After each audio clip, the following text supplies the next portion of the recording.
Good morning, everyone. Welcome to the Crook County Board of Commissioners agenda on Wednesday, May the 7th, 2025. It's 9:00 a.m. We'll call this meeting to order. First off, I'll do the Pledge of Allegiance, and Mr. Logan Blaisdell, would you lead us in the Pledge of Allegiance, please? Allegiance to the flag of the United States of America and to the republic for which it stands, one nation under God, indivisible, with liberty and justice for all. Thanks, Logan. So we have prayer today with Stephen Gilday, and Stephen is a public safety chaplain. Yeah. Well, good morning. Would you join me in prayer? We thank you, Lord, for your awesome nature of mercy and grace. Father, you have established and placed all those who are in authority according to your word for your will to be done. May the business before the court today and every day be heard and considered with all understanding for the benefit of the community. Give this court your wisdom, strengthen them in their work, and may the peace and joy of the Lord fill their hearts. In Jesus' name, amen. Amen.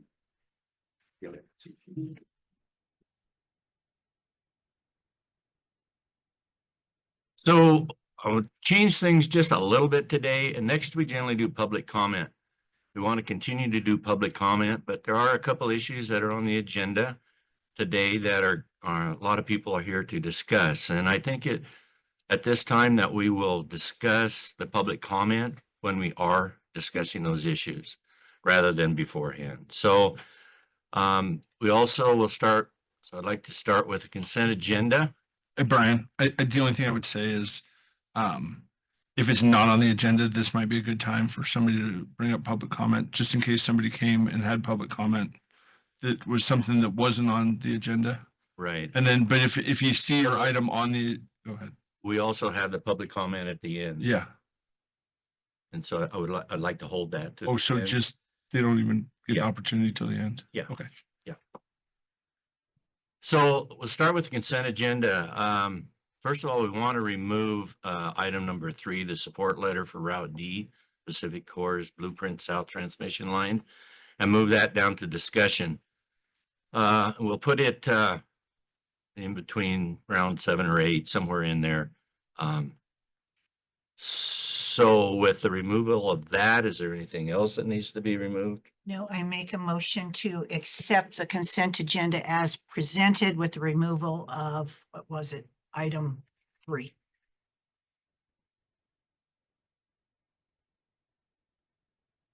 As long as the wildlife.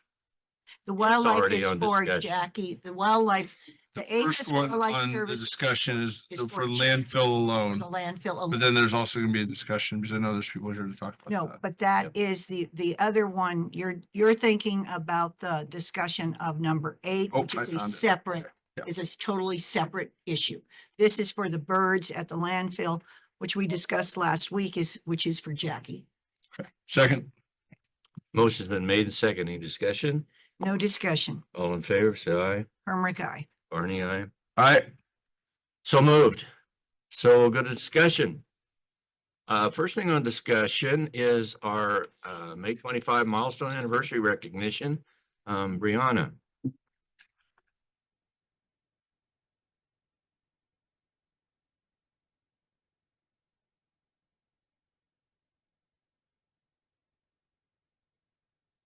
Good morning, everyone. So as you know, this is we're recognizing anniversaries within the month of May. So their anniversary may be today or it may be at the end of the month, but we're doing everyone within the first meeting for this month. So first up, we have, I don't know if some of these individuals are here, but if you are here, please come up to shake the commissioner's hands.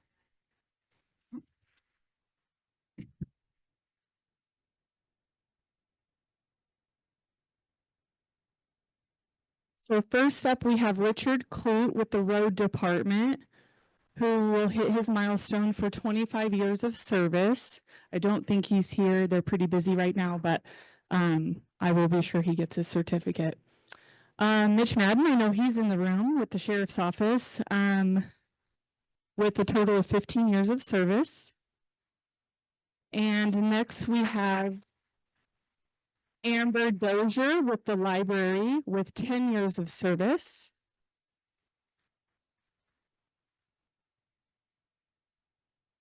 And then we have 3 individuals who hit their 1 year of service with Crook County. Laura Connor with our IT department. I don't believe she's in here. Brenda Ford with the library. I know she will not be here today. And then Lisa Newberger, who is online. Thank you, Lisa, for your service as well. She's with our finance department. So these are our individuals for the month of May. Okay, that's all I got. Thank you guys for showing up for that.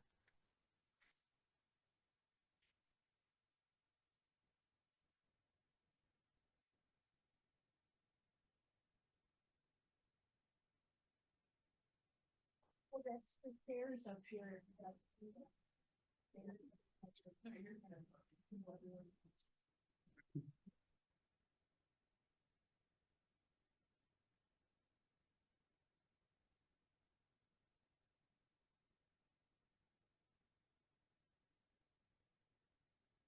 Joe, number 6, traffic control plan for approval for existing road crossing. Yep. Welcome to see you again this year. Good to see you again. We're doing again this year, and we're also moving, the road crossing people are gonna be SMAF, Brian over at SMAF. We're bringing some money down here to Crook County, and we're also talking to him about a road improvement on one of the BLM roads, and working with the BLM to help maintain some of the roads and trails on the system, and just seems to be getting a little bit better every year and smoother. So just happy to be here and thankful for everything you guys do for us. Thank you. You do a great job every year. Thank you. No complaints. And We always put you guys out first. If somebody's looking for a place to stay or whatever, we say, hey, go to Prineville, and try and send things here, because you guys are doing it right, and doing it for all the right reasons, and praising the Lord. So great. support that all the way. Always good to see you. Thanks for all you do. Yep. Thank you. Yep. We'll see you in October then. Yeah. Yes. Great. Thank you. Great. Thank you.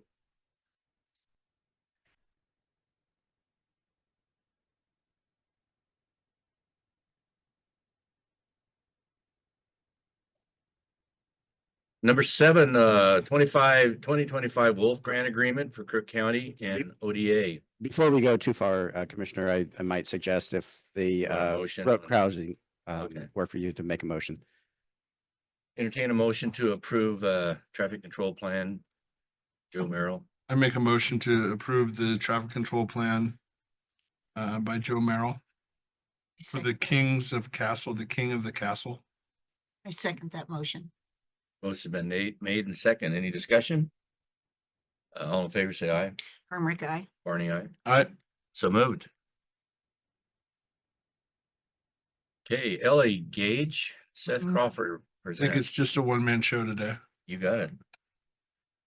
So we had a lot of questions about the Wolf Committee grant, and Eric and I had a really good conversation with the state and confirmed quite a few questions. One of the questions was that if there was going to be a 10% match to the grant, but they were very clear that as long as we aren't asking for administrative help with the grant, which we are not, we're only asking for compensation for lost animals, as well as funding for non-lethal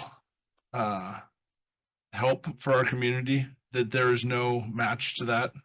And then the other question was the record keeping part of it. Right now, Hunter Newharth is in the crowd, and I talked to him before the meeting, and he's more than willing to be the person that holds that 6 years of data, which is, it's not very difficult. You keep what you send them, and then you keep what they send you back every year, and you just have to keep that for 6 years. And so I think we've got that all cleared up. Is there any other questions? No, that was a concern I had. And Hunter, I thank you for having a file cabinet. We'll have some dusty old papers. Yeah, I don't have any other questions on it. And Christina, are you okay for that, or do you want us to get a written confirmation from Oregon Department of Ag? Or do you think you're okay with their understanding in verbal?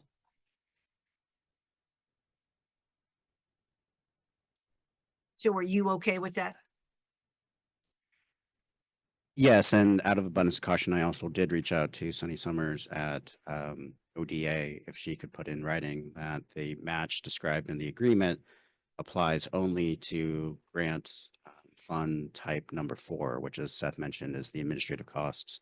For this grant agreement, no administrative costs were apportioned to the county. It's, as Seth said, it's for injured or dead animals or for preventative measures only. So those are types 1 and 3. We weren't awarded any type 4, so ODA has represented to us that the match does not apply to types 1 and 3. Okay. So you feel comfortable? Yes, and it makes sense that we have something in writing. So if Ms. Summers does not have the opportunity to reach out to us, I will type something up and give it to the finance office. So in the event that there is an audit and people wonder, well, why didn't you pay the grant match fund? They can pull out the memo and say, aha, here's why. Okay, and I know that's just dotting our i's and crossing our t's, but there are some groups out there that are, maybe we need to cross our t's and dot our i's for. So, okay. Alrighty. Motion? So I will make a motion for the commissioners to sign the 2025 Wolf Grant Agreement for Crook County and the Oregon Department of Agriculture. Second. Motion's been made and second. Any more discussion? No discussion. Hearing none, all in favor, say aye. Rick, aye. Barney, aye. Aye. So moved.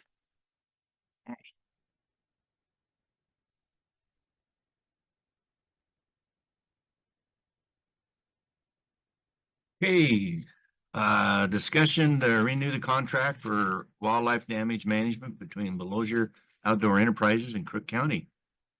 John, Yes. I was gonna say, I know he's here.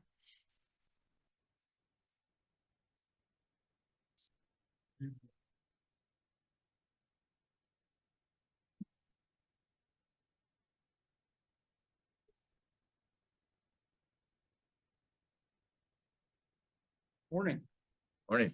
commissioners and staff. Thank you for this opportunity to come and present this proposal to you guys. This is to present a contract for wildlife damage. John? For, John, because there's people on the internet and everything, you have to state your name and address. Sorry. but sorry. You have to be Oh. formal. Hey, so those of you in the room that don't know me, my name is John Belosier. My wife and I own Belosier's Outdoor Enterprises, Thank you. a private LLC that conducts wildlife damage management throughout Central Oregon. We live at 83800 Highway 216 in Maupin, Oregon. Thank you. Mailing address is P.O. Box 428. Thank you. Sorry about that. No, that's okay. Yeah, I'm new to this. Everybody forgets that part. Nothing Okay, gets by, anyway, Susan. to present this contract for wildlife damage management for Crook County. This is a cooperative program with several counties and Confederated Tribes of the Warm Springs Reservation sharing resources and group. This program has been funded in this fashion for many years. This contract presents a proposal that will outline the funds needed to provide these services, which include protection of agriculture and human health and safety threats posed by large carnivores, the protection of public and private property. Belosier's Outdoor Enterprises will maintain a $2 million liability insurance policy and will name the counties and tribes as additional insureds. Belosier's Outdoor Enterprises is certain that we provide a superior service without the added costs and constraints that are included by using the USDA Wildlife Services Program. That legacy program charges a 27.15% administrative fees on all counties and on funds provided by all counties and other entities. You as counties and taxpayers of Central Oregon derive very little benefit from paying that 27.15% admin fee to a government agency. In Crook County alone, if you adopted the contract that they proposed, that'd be $23,349 this year. We have demonstrated that we will use every dollar of your taxpayer dollars supporting field work and providing service to the taxpayers of Crook County. The current government program touts itself as a cooperative funded program, but if you truly look at the numbers and the costs incurred by the counties, it is apparent that you as counties pay for the majority of the program, as well as funding a large share of their top-heavy administration. We will provide records of our work to ensure you understand the service you're receiving. Our goal is to be transparent, and provide you with the most effective and efficient wildlife damage management operation in Central Oregon. Bloser's Outdoor Enterprise is owned by John and Janine Bloser. John has been a wildlife control specialist his entire life, the last 41 years right here in Central Oregon. Janine Bloser, John's wife, is a former Army UH-60 Black Hawk pilot, disabled vet, and continues to work in the aviation industry here in Central Oregon. Bloser's Outdoor Enterprise is a Central Oregon based and owned small business that resides and contributes to the economy of Central Oregon each and every day. All of our major purchases, including vehicles, tires, flatbeds, winch bumpers, are all purchased right here locally in Crook County. The hay and grain for our working stock, veterinary services, and supplies are all purchased right here in Central Oregon as well. Bloser's Outdoor Enterprises feels that it is very important to give as much back to the communities that support us. I'm an agent for ODFW and maintain professional working relationships with private landowners, county sheriff's offices, the Oregon Department of Fish and Wildlife, local police departments, and numerous state and federal agencies. And that's all I got. Thank you for letting me be here. Thank you, John. Very good. I want to tell you, I am very impressed with your budget, even down to the part of your dog food and the pallet of dog food. Want you to know I'm very impressed with how you broke everything Well, down. thank you. I don't know that I know how much my dogs eat. Yeah, it's it's just like all businesses. If we could do all of them and not have any overhead, it would be awesome. Yes, Yeah, and I just want to thank you for all the work you do for Yes. our community and the ranchers and yes. getting these pests out of our Yeah. area. I know Thank you. you've helped me personally as well as Yes. numerous people. I've heard a lot of people just over the last couple of days call in and be very clear how important you are to Crook County and how important your services are to their operations. So That's awesome. I appreciate all that. So that means the world to us. Now, the other day you had a problem. Did you solve that problem? Sunday. You did. Okay. Sunday, I when know I it- texted you, I was on my way home. Okay. I know that you had traveled quite a Yeah. ways. Yeah, Okay. animals don't take days off, so neither do we when somebody. Yeah, else no, they never take days off. No, they don't seem to. They always show up when Okay. they're kind of like birds under saddle blankets. Yeah. They always show up when they're not wanted, which is never in most cases. I know you had some people come here to support you, so I would love to get out of the way and let them do that. Okay. If you have any Ed? questions and you can email, call me. Yeah. I think you did a tremendous job of, I know it's hard. I know we're not always real good about receipts and things, and I'm very impressed with the presentation that you sent in to Sarah. You Oh, did thank an you. amazing job of putting in your written material. Yeah, anyway, thank you for that. Yeah, you did. I didn't do all that. There may have been some IT help at home.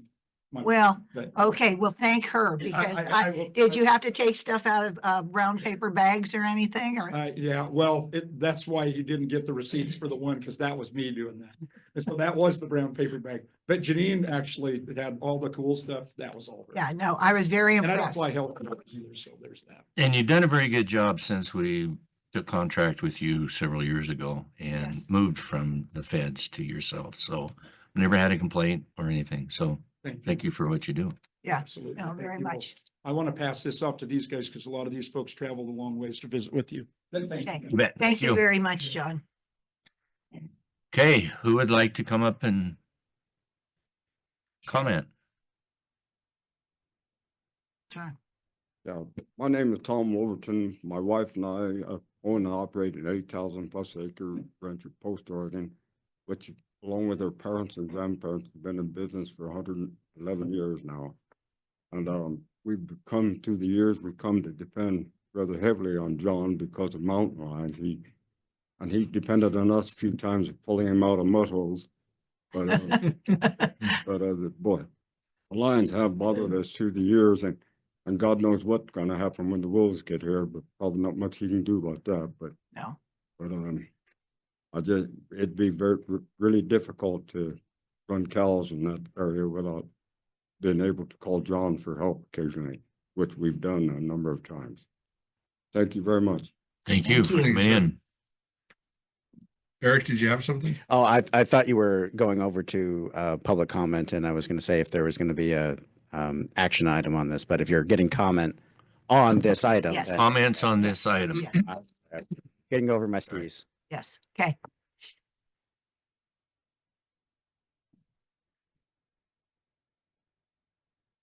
Good morning. I'm Logan Blaisdell. I'm representing my wife and I, Blaisdell family, and MS Ranches. One thing I want to say about John is he's never failed us. We've called him multiple occasions. I've been with him when we've had issues with lions, and he showed up every single time and solved the problem every single time. I would hate to switch over to somebody that doesn't know the people in Crook County, doesn't know the land in Crook County, and doesn't have the relationships with these people in Crook County. So I just want to push that pretty hard that we really need John Blozier and not to bring somebody else in for that position. Anyway. Thank you very Thanks, Logan. much.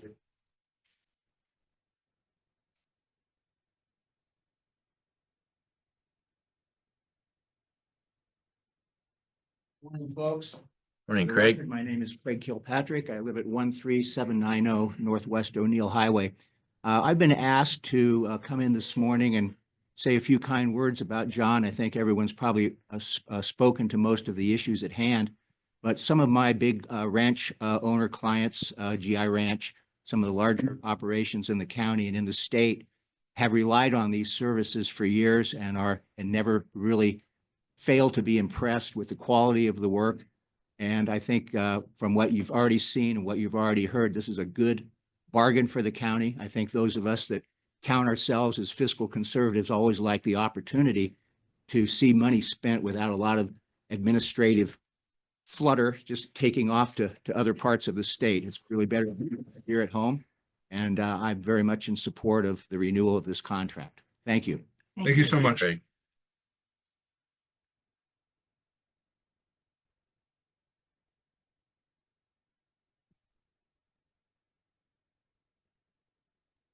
Good morning. I'm Clay Woodward, 7300 Northwest Madras Highway, Prineville, Oregon.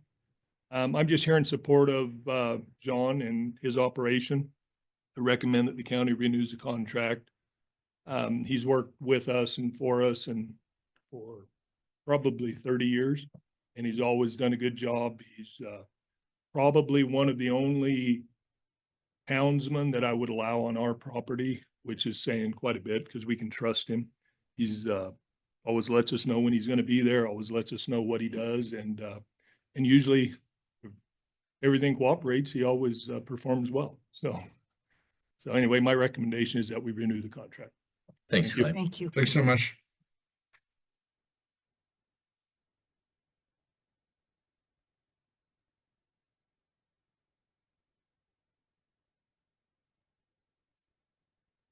Good morning. My name is Ted Lister. I'm here to represent the Mahogany Butte Ranch and the Polly Creek Ranches, which I own and manage. And I'm also here at the request of Matt Smith from the GI Ranch and my neighbor Don Vogel from who's next door neighbor. We're here to support John. He's since I came to this part of the country, he's somewhat of a legend to the people that I talk to. He gets the job done. He knows the country. He knows the ranchers. And maybe even more importantly, he understands and knows the lions and how they work and what their habits are. And the people I talk to, he's extremely effective. Madam Commissioner, I sent email letters to you three commissioners, and unfortunately, I had a bad email address for you. I have a copy of the letter that should have arrived in your mailbox with me to give you after the meeting. But I thank you for your time, and I really support John. There's an old adage, I said it in the letter, if it ain't broke, don't fix it. And I think John is the man for the job. He's effective and he knows what he's doing. And I thank you for your time. Thank you very much. Thank you. Thank you very much. Good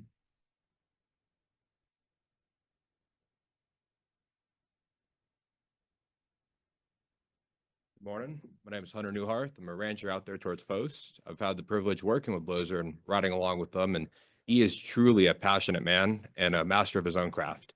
He knows exactly where the cats are going to go, which trees are the scratching posts for each cat. I've seen him help us out with our mule deer population very severely, and especially in an area where we're in a winter critical mule deer habitat. Every mule deer life is very valuable to us, and he's really made a big difference. And I've seen it in the last 5 to 6 years, and so I really want to keep Blozer around as long as we can. Thanks, Hunter. Thanks, Thanks, Hunter. Hunter.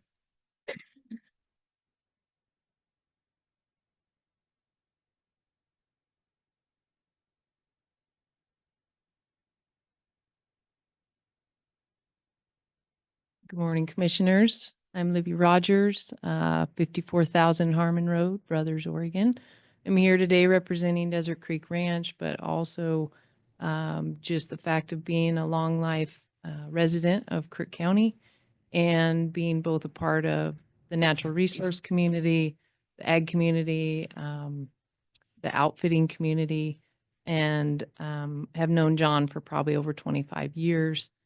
And I just want to say, there's not much more I can say, just with everyone's comments this morning, but very much in support of John and his contract and what he's brought to the community, and helping us with, as ranchers and natural resource managers, depredation is a big deal, and being able to have someone that can assist when we need it is a very big part of our operations.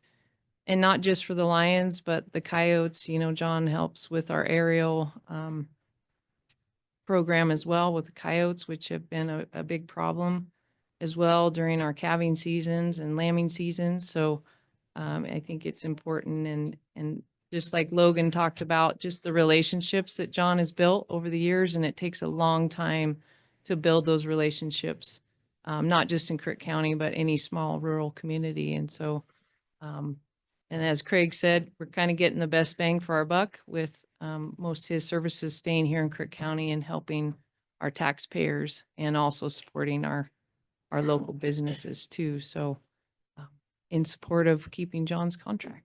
Thank you. Thanks, Libby. Thanks, Libby.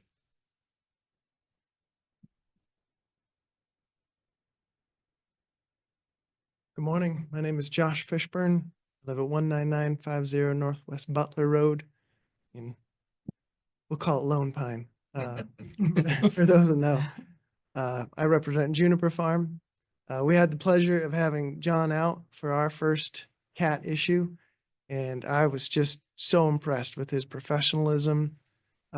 He represents the county as an extension of the county as a contract so well, teaching my kids and being just kind and courteous to them. And I was amazed that, this was probably the 15th cat he'd pulled out of that area over the years. He knew exactly where to go. He had that thing taken care of in less than 24 hours, which was, as a family guy with young kids, that was really nice for me to know that could be done. And so I thank the county for this service at all. We had such a hard time getting support when we tried to go through the state and through the feds, and just got the runaround. And as soon as we found the right number, the right call through the county, that was fantastic, and couldn't ask for better county support. So thank you. Thank you. Thank you. Thank you.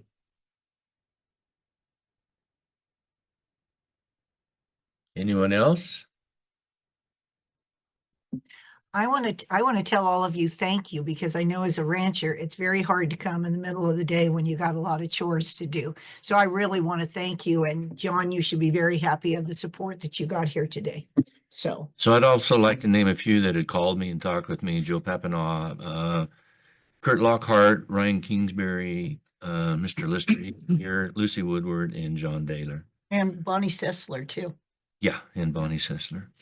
Yeah. So I want to acknowledge that they had called and were in favor. And so this is great testimony to your work, John, and you as an individual. So thank you, everyone, for testifying. Yeah, I also received a few other emails and calls, but I don't think we need to go through everybody's name. I think it's clear that our community values John and that we need to continue to use him. I'd make a motion that we continue the contract with John Blozer and Blozer Outdoor Enterprises. Yes, and I don't even have to ask the finance department because I already checked in on page 84 of the new proposed budget, already written in there, John. So I don't even have to go find the money or beg or steal. So that was pretty good. So I second that motion. And it would be, so on June 30th of this year, your contract is, I guess, defunct. So we would be renewing your contract for another 2 years at the same rate. So that would be, so I second that motion. Motion's been made and seconded. Any discussion? No discussion. All in favor, say aye. Hermrick, aye. Barney, aye. All And Seth, aye. So thank you very If you much. guys both say your names, they're probably pretty sure who I am. So we have this thing going on. You are required to say your name to be Potentially. proper. And so he pushes back. Yeah. So we Well, I mean, if we we wanna laugh get into about it. But anyway, motion's made, seconded, and approved. Yes. So Thank thank you. you. Thank you very, very much for coming. And again, all of you for taking time out of your day to come and support John. That was, you should be extremely proud of that, John.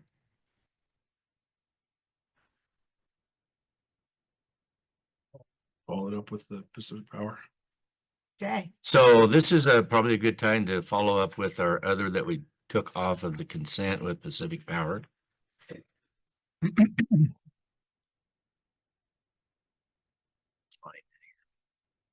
Has everybody out there gotten a chance to to read the letter that we kind of Yeah. tweaked? That we put at the entrance to the meeting? Would you please raise your hand if you do not have a letter and would like one? There's 3. Are there letters still out there? Did 30 copies, so hopefully. Yeah, we did 30 copies, so. Hopefully there's enough. If there isn't, hopefully someone can share with you.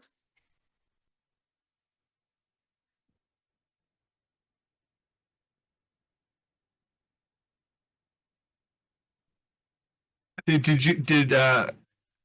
Lister, did you get one? Okay, you got one now. Okay, good. You might want to take why don't we take a minute so you can kind of, if you just got it, look at it first. Yeah, I think that's a great, and just kind of some of the minor tweaks that we did. We were no longer identifying D as the right route. What we're identifying is the need for power in Crook County. And Will, please jump in here if you have any additional points on this. We're identifying the need for power in Crook County, but we're also being very clear that this should not follow distribution lines, that we should follow current transmission lines, which are the other similar sized large power lines.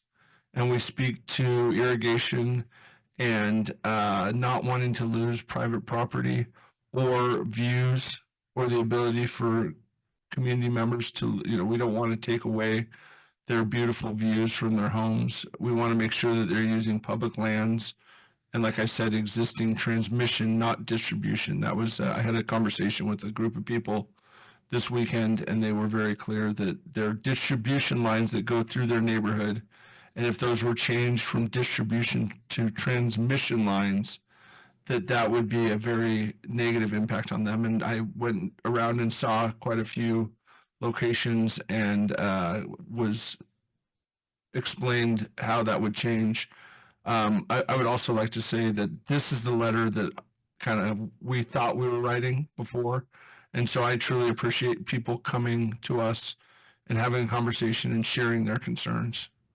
And I'd like to hear your concerns now, and if you have any concerns with the letter. Did I cover it well?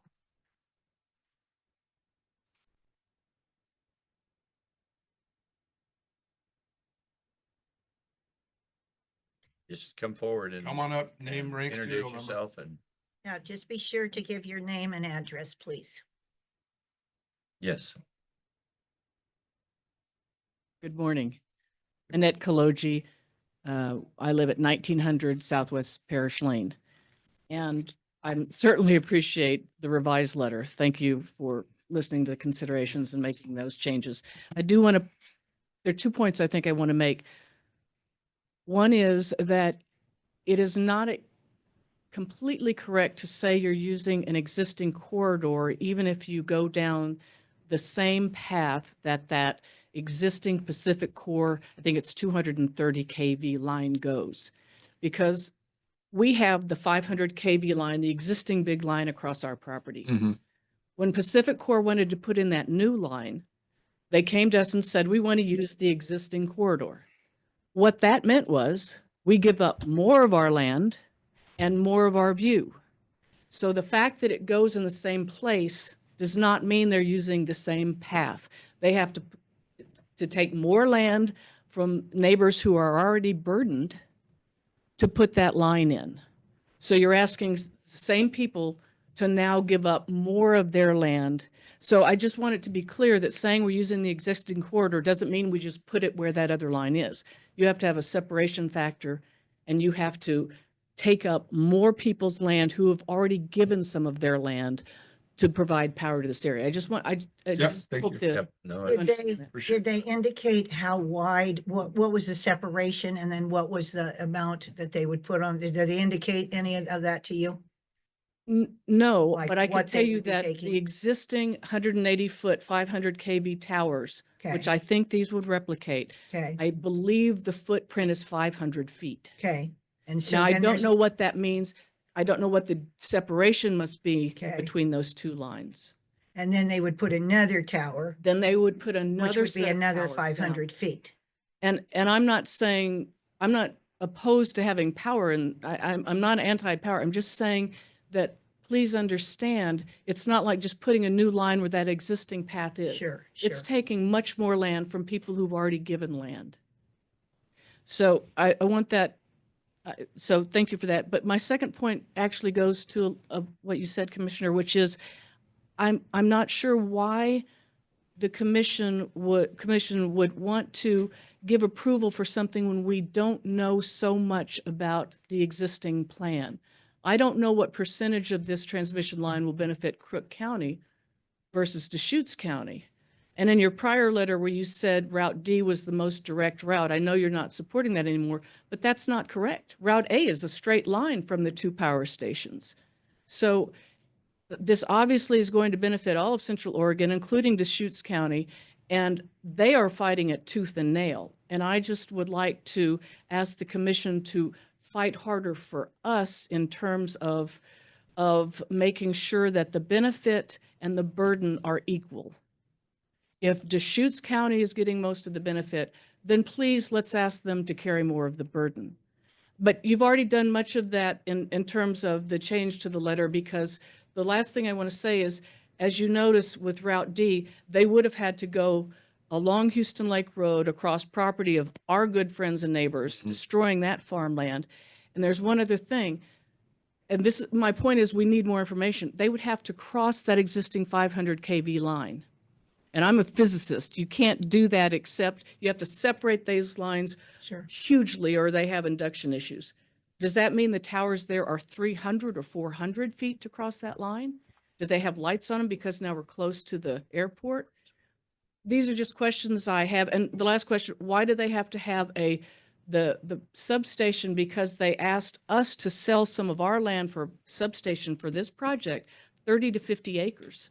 So that substation in Redmond will be huge. Why does it have to be in a populated area?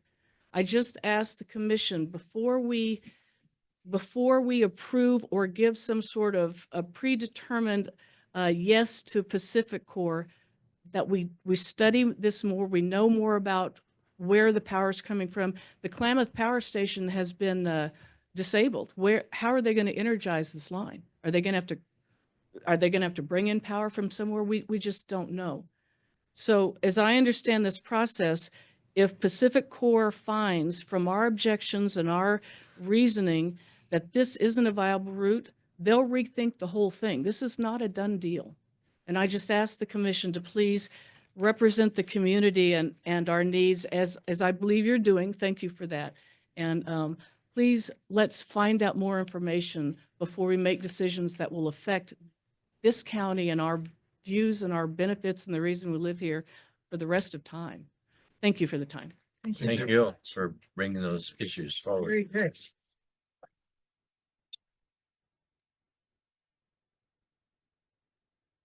Next person.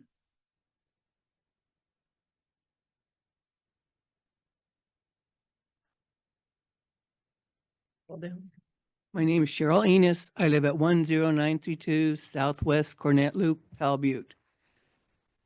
I'm glad you have D off the thing, but when I go down to the bottom of my property, the lines that are there already zing. You can hear them popping and everything. They're within 200 feet of my house. If they put in towers, they would be on top of me. So, but nobody out there wants this in our neighborhood. Nobody wants to see these things and nobody wants to have all that. We have cattle. Everybody has cows out there. Would it affect all of our cattle, all the electricity going through the ground? But before you bring it in, please think about everybody in Crook County. It's like, it doesn't just benefit us. It benefits Redmond, and Bend already turned it down. They don't want it. So please don't force it on us. Thank you.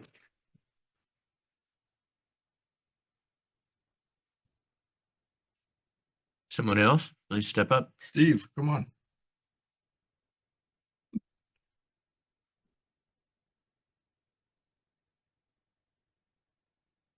Good morning, everyone. I'm Ann Malott, 12993 Southwest Cornet Loop.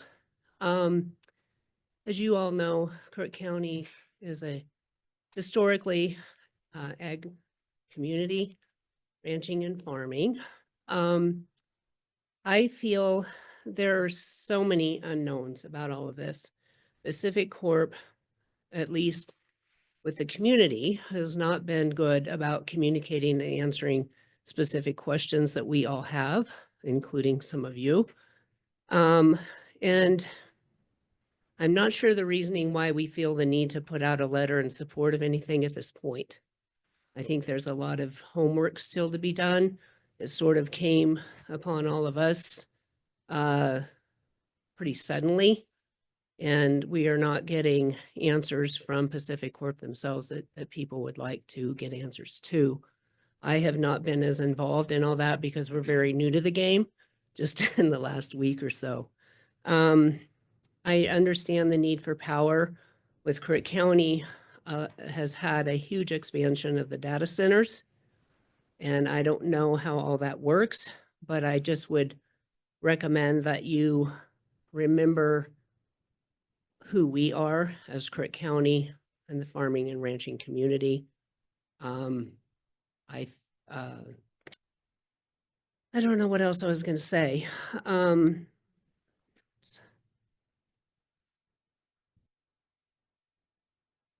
I think very impressed with the lady on Parish Lane and what she has to say. So again, I just am not sure the timing of why we feel we need to put out a letter of support at this time. I think there's a lot more dialogue that needs to happen and a lot more research first is what I personally would like to see. But I thank you all for your efforts and on this project. Thank you. Thanks, Ann. Thank you, Ann.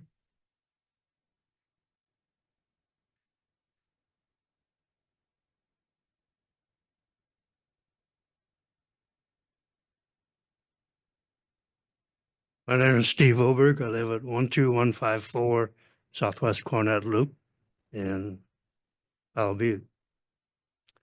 And the letter is vastly improved, but again, I would echo it's premature because when we first heard about this issue, it was on TV news.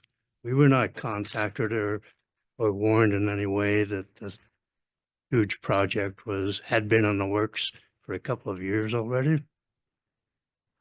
So we wrote letters to Pacific Power with a lot of specific questions like, where's the power coming from? Where is it going to? How much is required locally? How much is going to be used in other locations in the state? We've had no answers. So we wrote our comments without having information. And the comments we forwarded to Seth, and I'm assuming he shared with other commissioners, doesn't address the very fundamental issues that's just been brought up here by a couple of people. One, we don't have enough information about what this project is all about, why it's needed, how it's going to work. So imposing it on any geographic area is premature, and therefore I agree the letter is premature. Seth, I know, has visited our neighborhood. He knows firsthand what we care about and why. I don't know if that's true for both of you.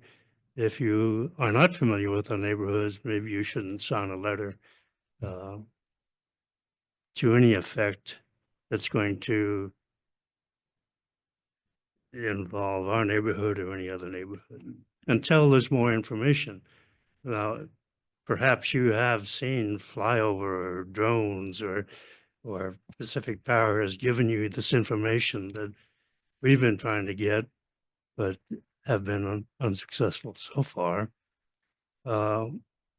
If you have, then I hope you will share it with us, because I assume that's part of your job as commissioners, not just to make decisions, but to do the homework prior to making those decisions.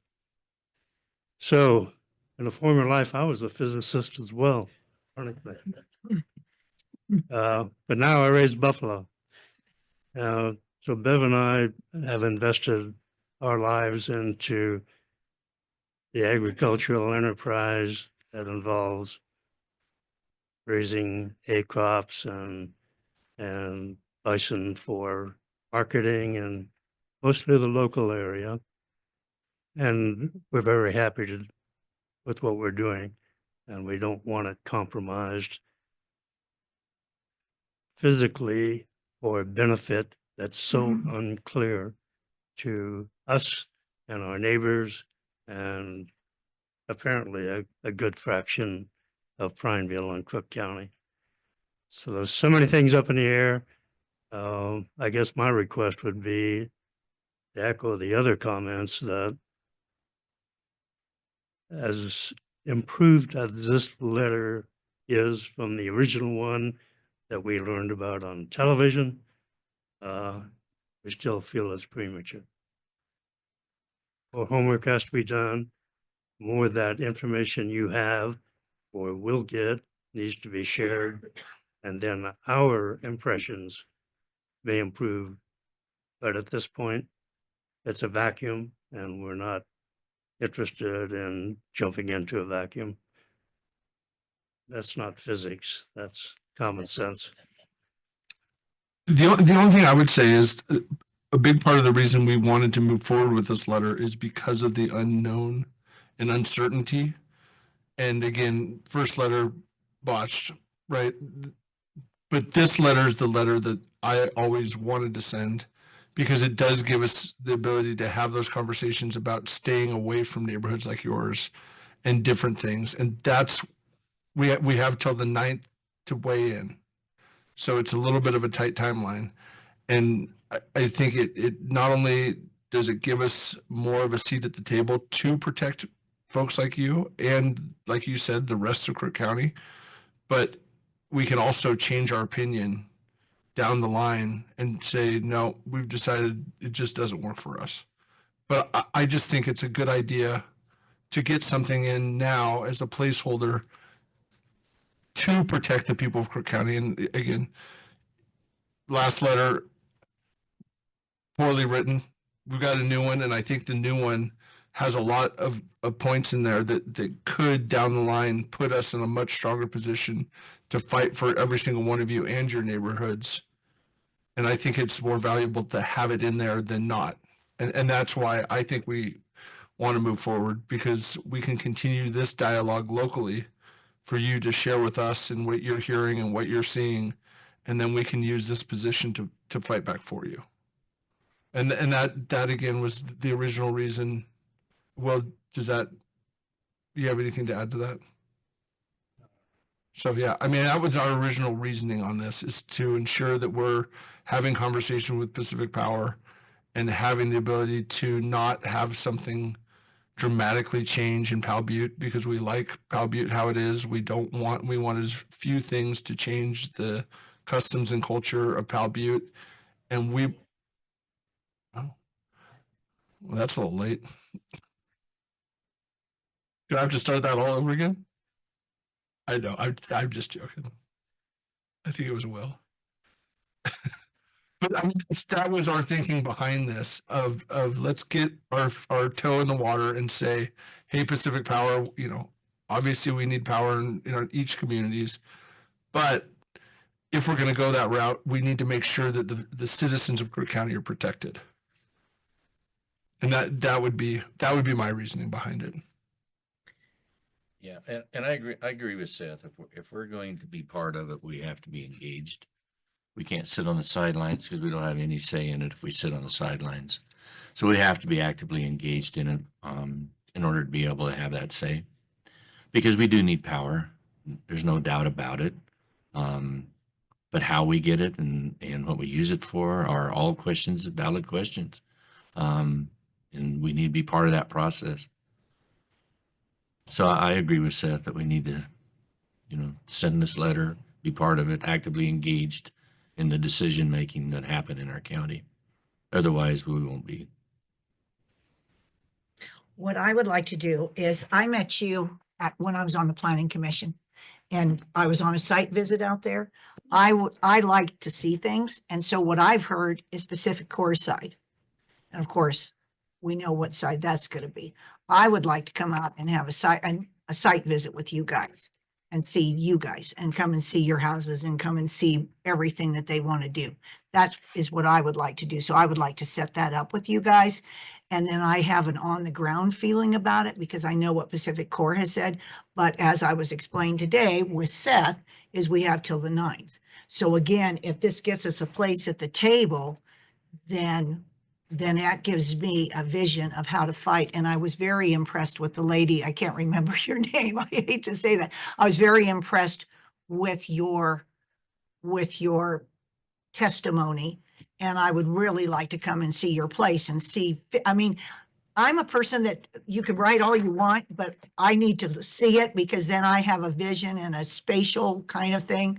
So I would really like to come and see your places, set a time up, and I would love to do that. You're certainly welcome. But I do agree that what Seth is saying, we need something to put us into the, what do I want to say? On the Conversation. Or the conversation. We need a placeholder there. And then from there we move on. And so, like I say, I would love to set something up and you guys and come out and spend the day or whatever it takes. I don't care if it takes 2 or 3 days and come see it. And then I visually know what to fight for. And I do have a problem with, I'm on health council, I'm on transportation, I'm on intergovernmental, and it just seems like Deschutes gets everything. And quite frankly, I'm a little fed up with that. So I'd like to give Deschutes something. So that's a little tirade onto the left side there, but I'd like to give Deschutes a real good gift. They can get all of this. And I want to continue to have conversations because we had a really good conversation on Saturday and you brought up things that I wasn't aware of, and that was super helpful. And I think we need to continue that. But I think that we can do that with this letter and still have abilities to craft that to ensure that our people are being taken care of. Well, personally, I certainly agree with the concept of inserting a placeholder and keep the conversation open because so much information is lacking. Whether this is strong enough to do that, maybe some others have some opinions about that, and I'll yield the chair.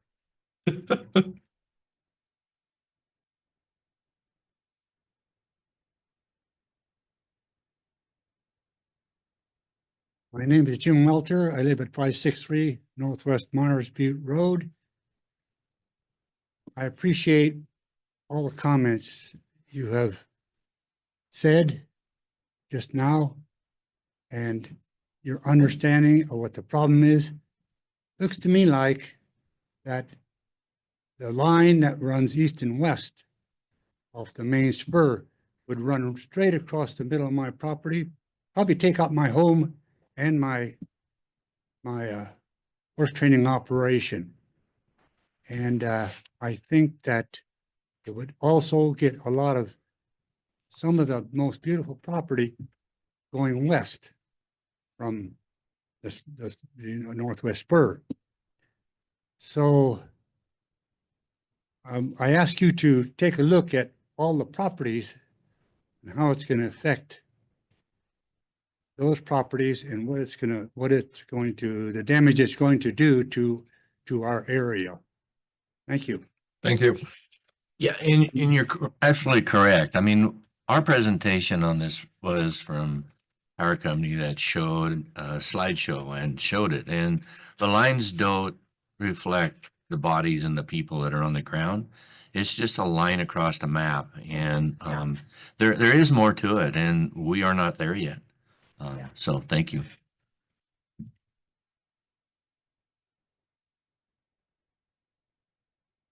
Good morning, Commissioners, and thank you for the opportunity to speak. My name is Karen Jones, also reside on Parish Lane. Mailing address is P.O. Box 126 in Powell Butte.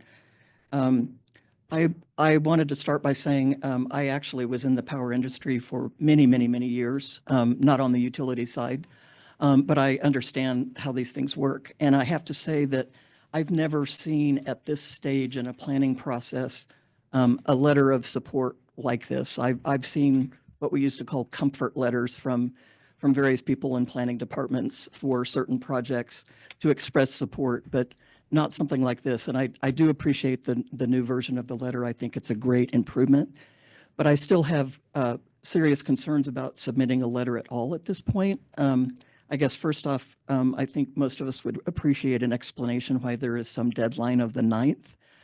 We're not aware of, at least those folks I've talked to are not aware of a deadline. Pacificor right now is just in the process of its collecting comments. So I'm curious about that. And I'm also, in addition to why there is a deadline, I'm curious whether Deschutes County has submitted anything. So I'm curious why there's clearly you all feel strongly that there's a need to get a seat at the table when I think if they're planning to try to force some project on us, we're going to have a seat at the table. So that's my personal view, but I wonder why you all feel so strongly that we need to send something in support to have a seat at that table. The other thing I'd like to say is I think and echo a lot of the folks. I don't see the need for a letter now, and I would request of the commission that future public hearings like this be held because the community, at least in Powell Butte, I think is only just now becoming aware of this. And I think there are a lot more folks who are going to have a lot of concerns to express. And so I would request that you keep public hearings, I'm not sure what the right term for it is, keep them open or conduct more hearings before providing some kind of a formal letter of support. And the last thing I would say is that the neighbors where this, Pacificor seems to be very focused on saying it's an existing corridor. And Annette spoke to the fact that the corridor probably has to be bigger in terms of disturbing more land. But what Pacificor's materials, and I've listened to the virtual meeting, they don't talk about getting from east to west to connect Route D. They don't talk about it at all. But they've sent us a letter offering to buy 50 acres of our property for a substation. Now, what makes them think they need a substation behind us on Parish Lane to get to Redmond where they're saying the big substation is? We don't understand that at all. So I guess just in sum, I just like to say this is very early in the process. These things are a matter of negotiation with Pacificor, and there's an opportunity for everybody who is affected, I think, in terms of these corridors to say, go back to the drawing board, this doesn't work, and why it doesn't work.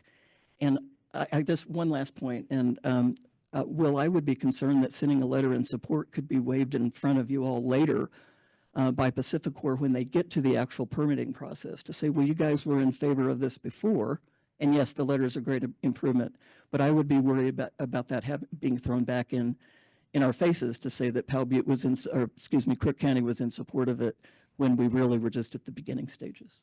And I thank you for the opportunity to comment. Will, do you want to talk about the deadline and concerns about that putting us in a bad position later?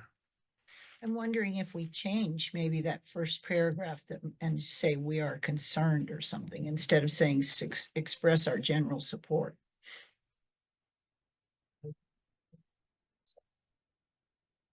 Maybe that's something we need to do. I want to pass this notepad around and like see your property or anything. I'll call you and then I'll get your address and I'll come out. But I mean, is that something that would be better, is to say that we express our concern about, instead of saying, we express our general support, we express concern for their blueprint transmission project?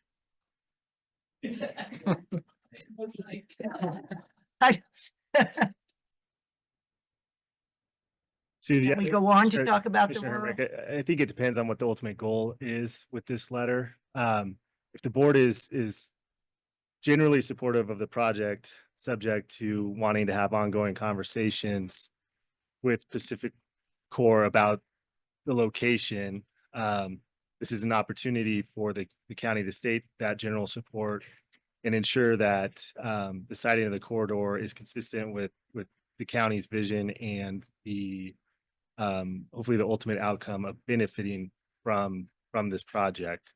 One of the concerns I have, just generally, if the goal is to ensure Crook County receives some of the power, some of the routes identified by Pacific Core do not come through or to Crook County, which would require additional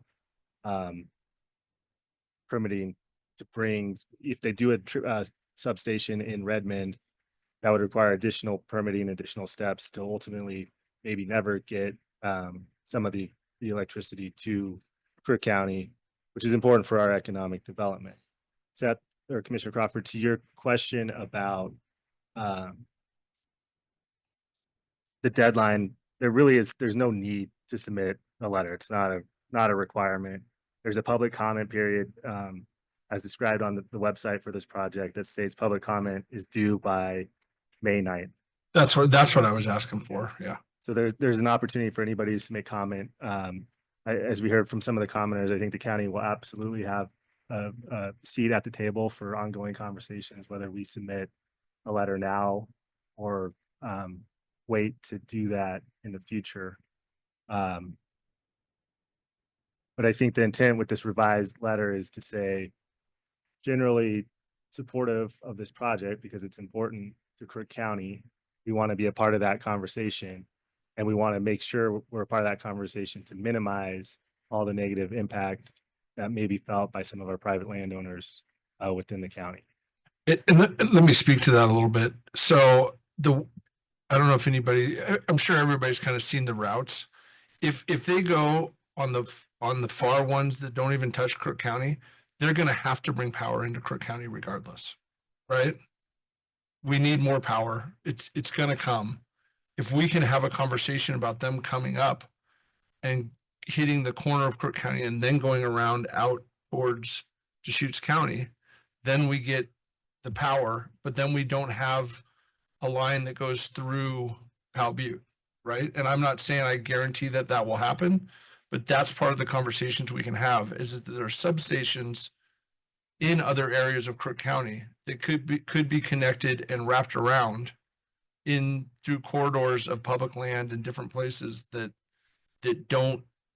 aren't near that are near the least amount of homes possible, versus if they go all the way to Redmond and then they have to find a place to go from a substation in Redmond over and then back down to Crook County, then you're going to really cut down the width and the area in which they can bring that power. And that's what I want to make sure is we're in there from the beginning saying we need power, because everybody knows that. I mean, that's part of the reason they're doing all this.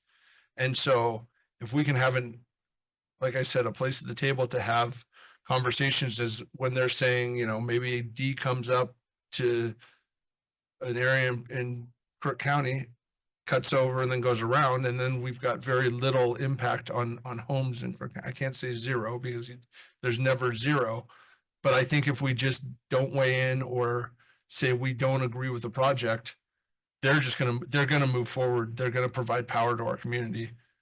And I want to have the best, most strongest ability to have a conversation with them. And that's again why we started this process. This letter. Again, I'm not going to beat it to death, but the previous letter, very flawed. We've improved it, and I think we've put in there wording that would protect all of your concerns as we move forward and we have conversations. So by adding that paragraph that continue to seek route alternatives that minimize disruption to private lands, especially your irrigated. Yeah. Feeling that protects it in there. As best as we can. That's the other thing is this is not a decision Crook County gets to make. We're not the deciding factor. We're not the person at the end that gets to say this will or will not happen. We can fight and we can push back as we see issues arise, but we definitely are not the final decision maker in this process. And again, that's what I see the value in this is getting a conversation early and getting the ability to weigh in throughout the process, which I want you guys to continue to share with us what you're hearing and what your thoughts are. But please go ahead, sir. And I think we had somebody else in the back. And I'm William Batchelor, and I bought the first ranch from North Weekend years and years ago. I've had several ranches in Powell Butte. And the reason we kept ourselves in Powell Butte was for the scenery and the beauty. And I live on 12512 Southwest Coronet Loop. And I'm hoping our homeowner, the other owners will join me in filing a Liz pendants. And get their attention. Approximately there's 13 million acres in Crook County of BLM land. Approximately there's 2 million of forest. There's plenty of land to build this type of situation without affecting the taxpayers and the beauty of a town. Powell Butte is not going to be Irvine, California. It's a rural community and it will stay that way based upon your zoning laws. Right now, I believe it's 80 acres and you have to build a new home. I haven't looked into that yet, but we are looking into it. Even though my property we put up for sale, every property on that area have beautiful homes and the people invested lots of money. And the beauty of the area, we need to take that into consideration. I spoke to Mr. Crawford this morning. It also will affect the irrigation rights. And you can't, all I hear, we can't lose any water rights. We can't, guess what? You will lose water rights because those, last year I was irrigating, we have pivots. And our pivot gun, we had to turn it off because one of Pacific Power guys come by and said, I'm worried about that getting too close to the line. I says, well, anyway, him and I've we'll have some more discussions. But anyway, we just need to stand strong. The way to get their attention, sometimes you have to play hardball. And even though I know it's a big company, but when you have a whole community and a whole county in regards to fighting this or standing up or a different route, there's got to be a much better route than what they're proposing. And they're looking at a dollar amount. Well, and I understand we need power, but Powell Butte doesn't need that much more power. It's not going to be Irvine, California. Thank you for your time. Thank you.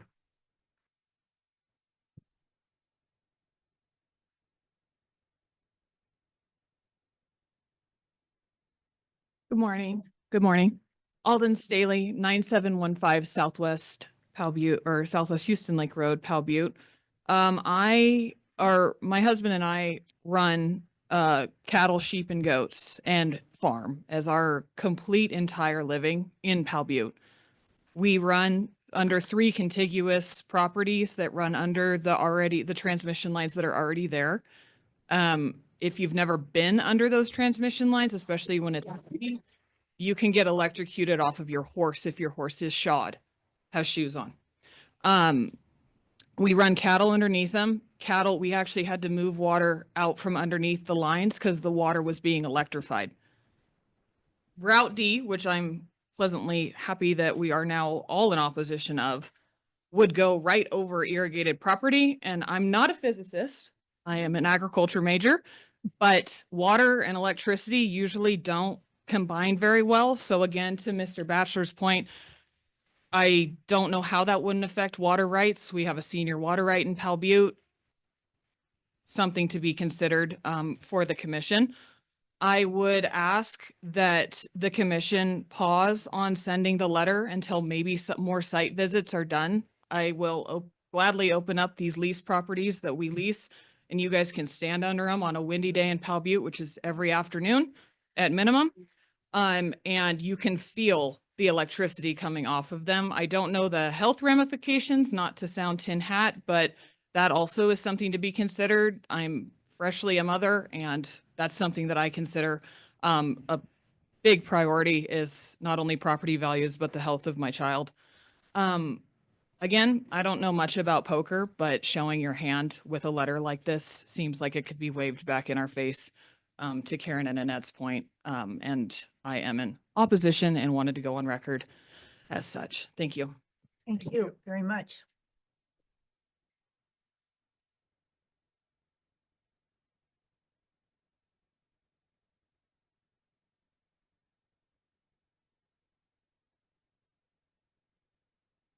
Morning, Commissioners. My name is Glenn Hanna.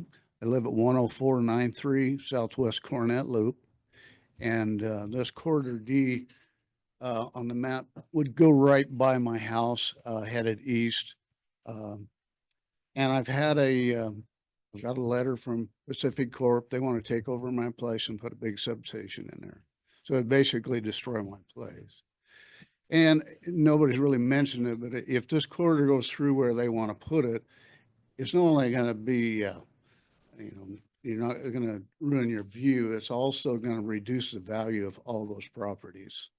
Big time, big time. Now, I don't know if the assessor is going to, look at that. But anyway, I've been on my place for 48 years, raised hay and cattle, and it's been a big part of my life.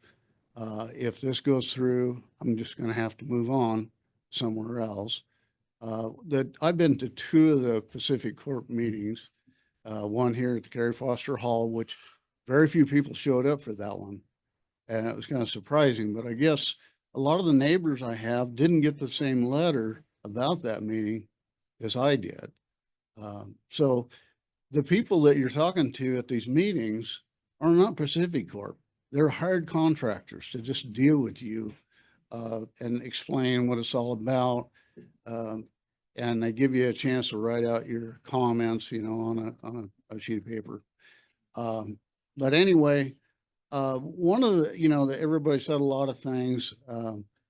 My concern is that if they modify that corridor D to go further north and get up on BLM and come across closer to the rim above Crooked River and come across and maybe go behind Myers Butte and come in that direction, it would avoid a lot of homes.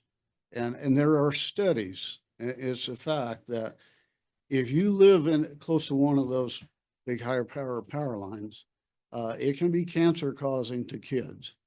And I'm sure it doesn't help adults either. But it's a fact, and the people that are in the Bend area have brought those facts up and talked about that. And so anyway, I would hope that you as commissioners could help us to get Pacific Corp to modify their corridor area. That would be much better than the way they've got it just drawn across the map without any consideration of farm, irrigation property and going right over people's homes. is just, is not good. So I appreciate, you listening, and that's what I had to share. Thank you. Thank you.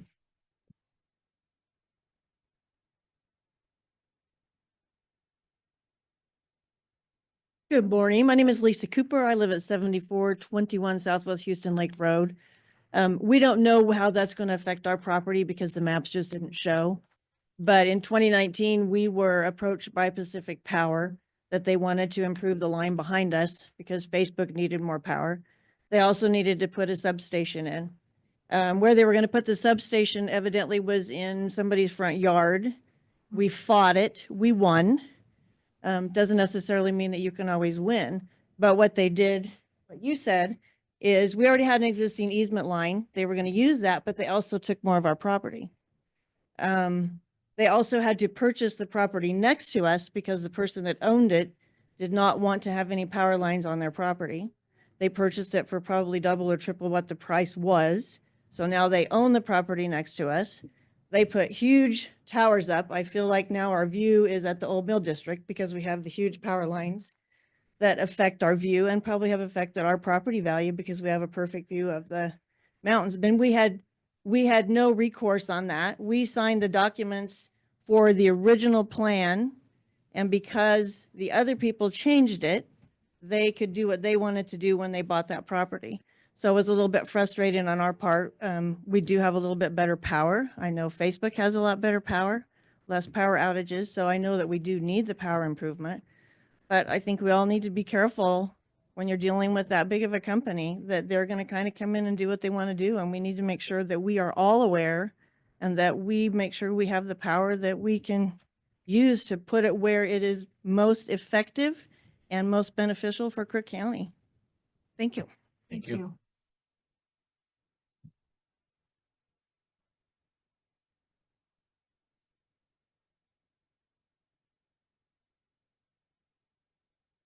My name is Rich Eller. I live at 12913 Southwest Lark Meadow Lane, Cal Butte. My wife and I are retired. We have a small acreage and spent my life in production agriculture. And that existing line runs right over my house and my neighbor's house. We both have about 6.5 acres. And my house will be worthless if they take out those poles and put in the giant ones. And, my wife and I are 76 years old, and we're wondering how much longer we can move irrigation pipe and buck bales. So we're at that stage in life where that property and that home is significant to us.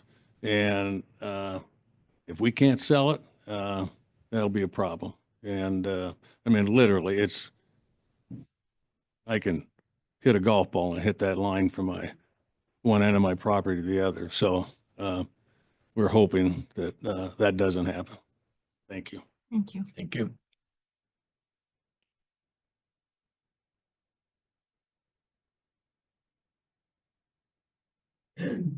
Anyone else?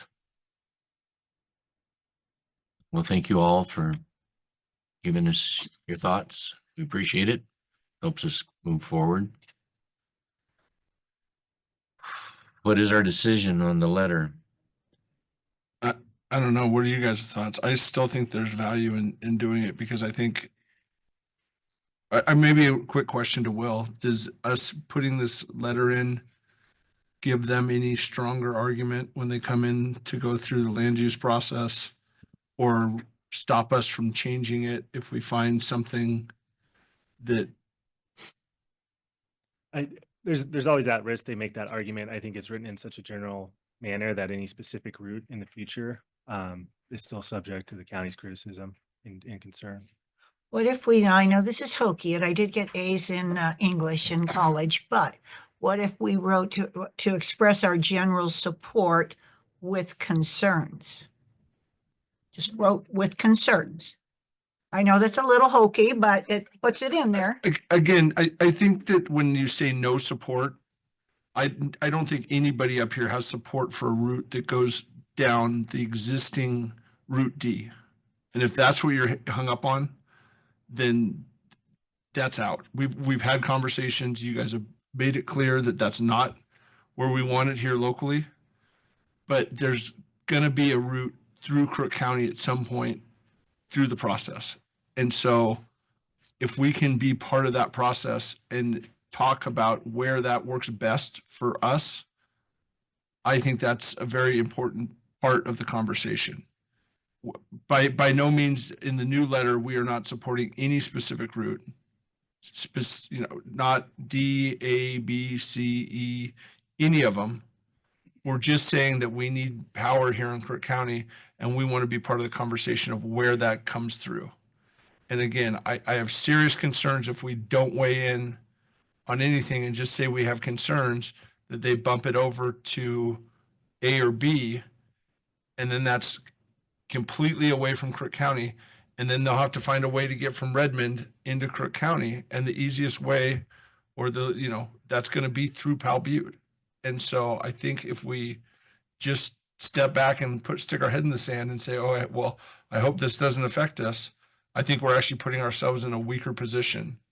Which is why we originally came up with this letter, poorly written the first time.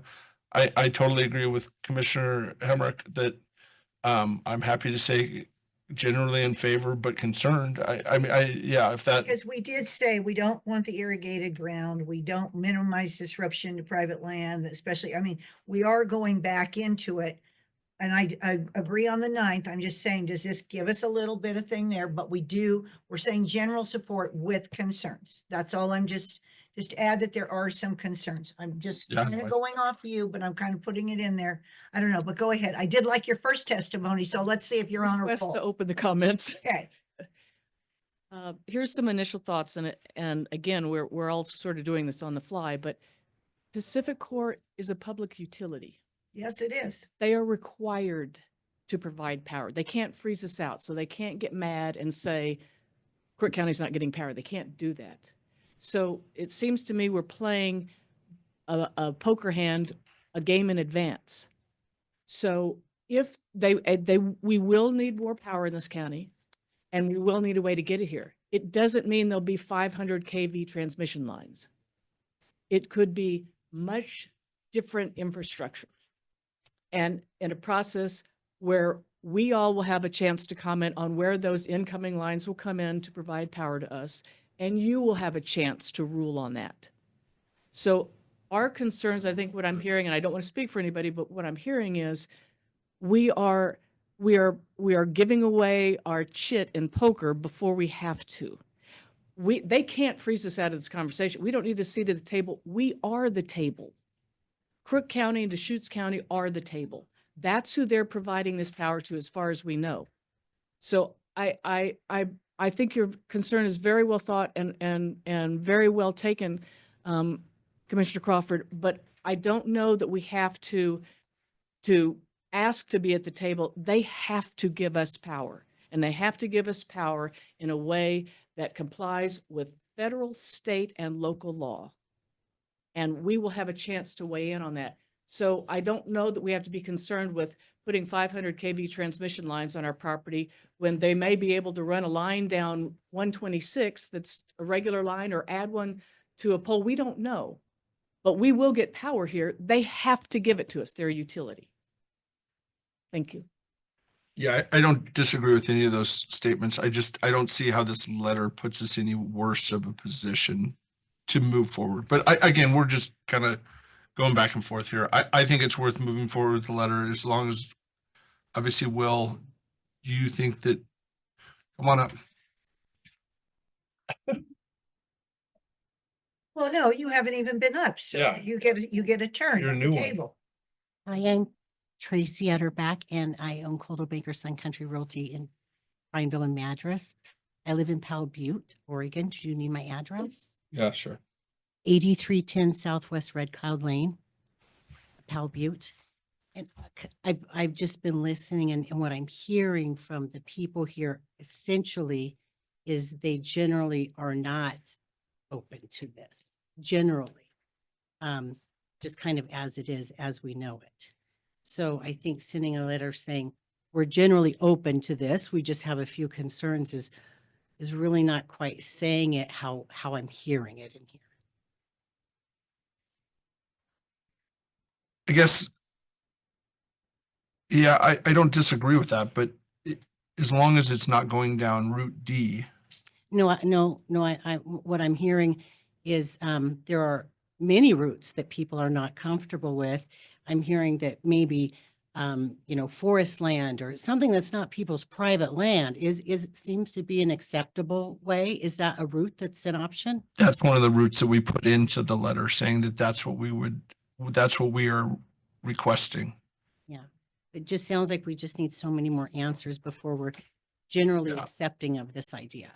It does say here, seek route alternatives that minimize disruption to private lands, especially irrigated ag areas, and maximize use of public lands and utility corridors.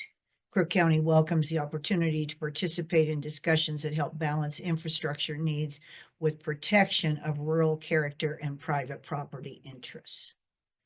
And again, I think it's Annette. Is that you? Yeah. Okay. Got your name finally. I thought she made extremely good sense about separation and then the extra, I should have honed in on that, but until you brought to I thought that was an extremely good testimony, because that is true. There is a corridor. We're saying put it in that corridor, but we're not thinking about the separation and The options, yeah. so many more Yes. options that Yes. there are. Yes. And maybe if they can find a way that it won't interrupt anyone's personal property or Yes. farmland or irrigation rights, maybe we'd be open to that. Yes. That's what we're asking for. And that is what we're asking. That's If you- exactly if you what we're have this- asking for. Did you get a copy of this letter? Yeah, read- I did. And but if you look down, like I say, in the 1, 2, 3, 4th paragraph, that is what we're asking. I guess the question is, I think what you make a point of is we're doing this for the people, and the people really don't want us to do it.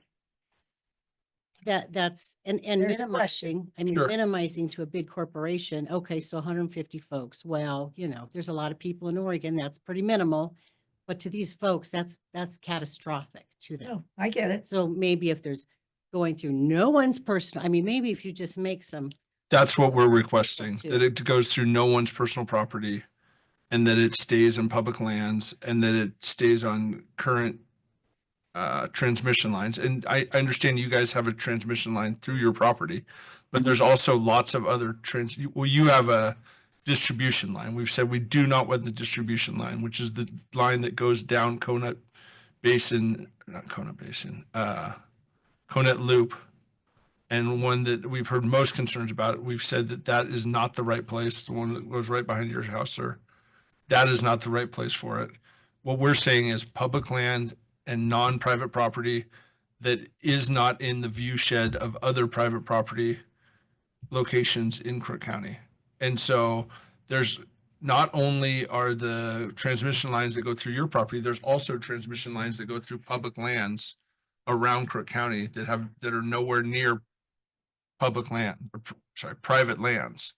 And that's what we're saying, is that those are the places that these things need to be cited. And so that's where I don't agree that we're giving something away. We're not saying, well, just in a couple places, we'd like it to be by public lands or private lands. We're saying it should not go by private lands or affect those private lands' views. And so I think it's a pretty strong position. I'm not seeing that wording in the letter. So that's just my concern. Okay. I think what I find super disturbing is, as a rancher, they're not giving out any more water rights. And they're coming to you guys and basically they're taking water rights. And that is what really disturbs me super. That's my alarm bells that are going off really extremely with me. And the fact that the man said the Pacific Corps is coming and telling him about his pivot gun, that just goes against my grain, so that really disturbs me there a lot. Anyone to take water rights from you, 100%. giving them out, 100%. that's just wrong. Morally, ethically, the whole shemo. So yeah, I don't know. I'm still in favor of it. I think that we're actually doing a service for the community, but I'm not. Again, I think we're spending a lot of time on something that really, in the long term, probably to the point we have the ability to weigh in as we move forward. And Well, I would want it to say general support, with concerns. But again, Brian, what is your weigh in? Because I'm either no letter or with concerns. So Brian, what's your weighing? So Because I'm one. I'm for a letter of general support of bringing more power to Crook County. I think that's essential that that happen. I'm supportive of that. I'm not necessarily supportive of the routes that they have outlined. And I think that I am fine to say that I'm not of support of the routes that have been. Yeah. And that we need to be at the table to discuss this further on how we get power to Crook County because we do need it. And I think that, it's an opportunity for us to be at the table, help locate an area that will work. Whether they listen to us or not, that's debatable. I've not had much luck with power company over the years. But needless, at least we're at the table. We can talk because we do need the power. We just need to figure how we can get it here. That's at least evasive to the people. Yeah, I like that, Brian. I'm happy to put in there that we're not okay with the current routes that they've. Well, when we Sure. can say we've had a lot of opposition to it, Yeah. we need to sit at the table and come up with some different routes. We need to be actively engaged in it. Does that make people more comfortable? Okay. Yeah, So, I'm happy to tweak the letter. Maybe Will and I can work on it. And so do we want to express I think those in a new letter and do it out of, I sign out of, obviously, we only have till the 9th, or do we have more time till the 9th?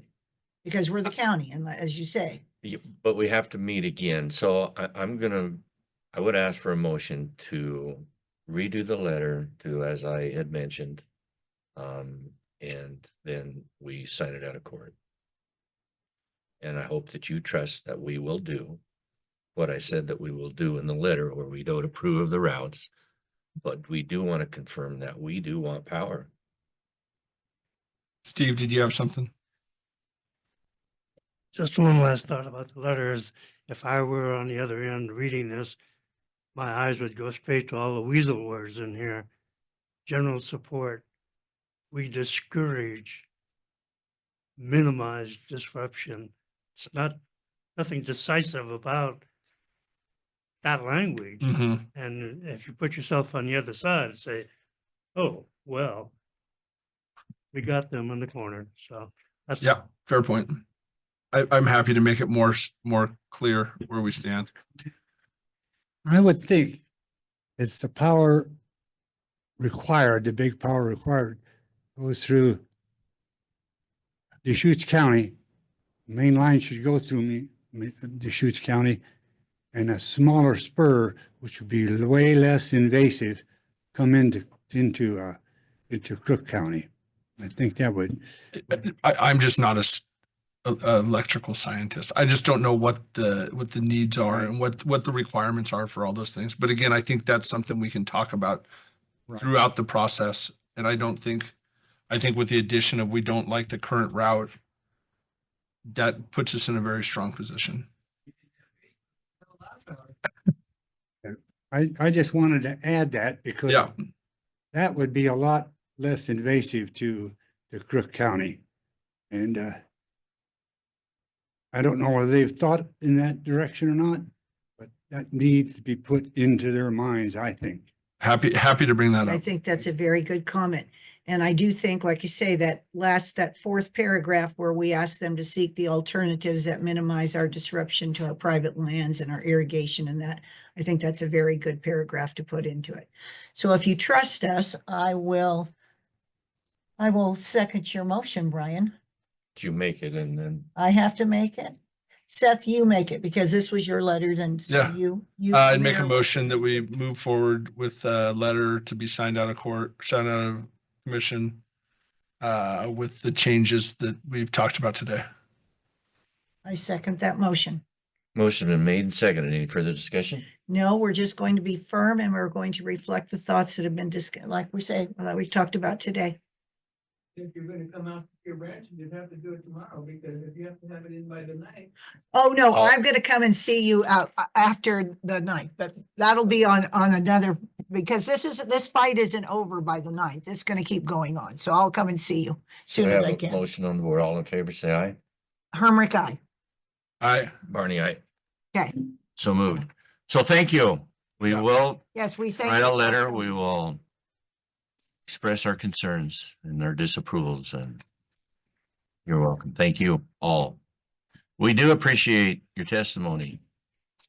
Really do, because I think this became a much better outcome than it would have been if we wouldn't have had the input.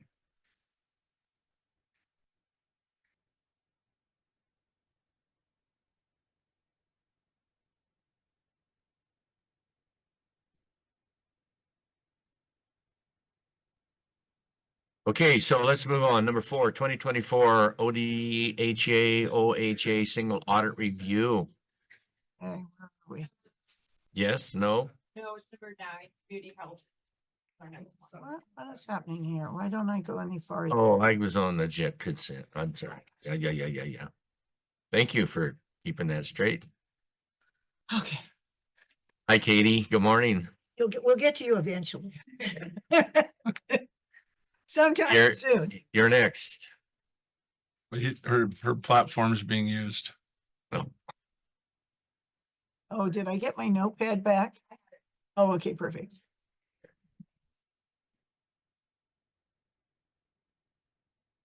Okay.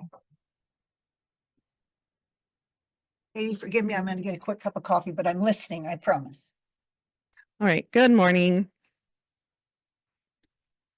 I had a feeling they weren't all here for this. Are you disappointed? Well, everybody laughed. It's heartening. I don't think it's because of you. Now, wait, Mike stayed, there you go. The public's still here. Yeah. Excellent. All right. I am coming to you this morning, Katie Plum, Health and Human Services Director, to request a recommendation for, or your decision for appointment of 4 individuals to the Community Health Advisory Council.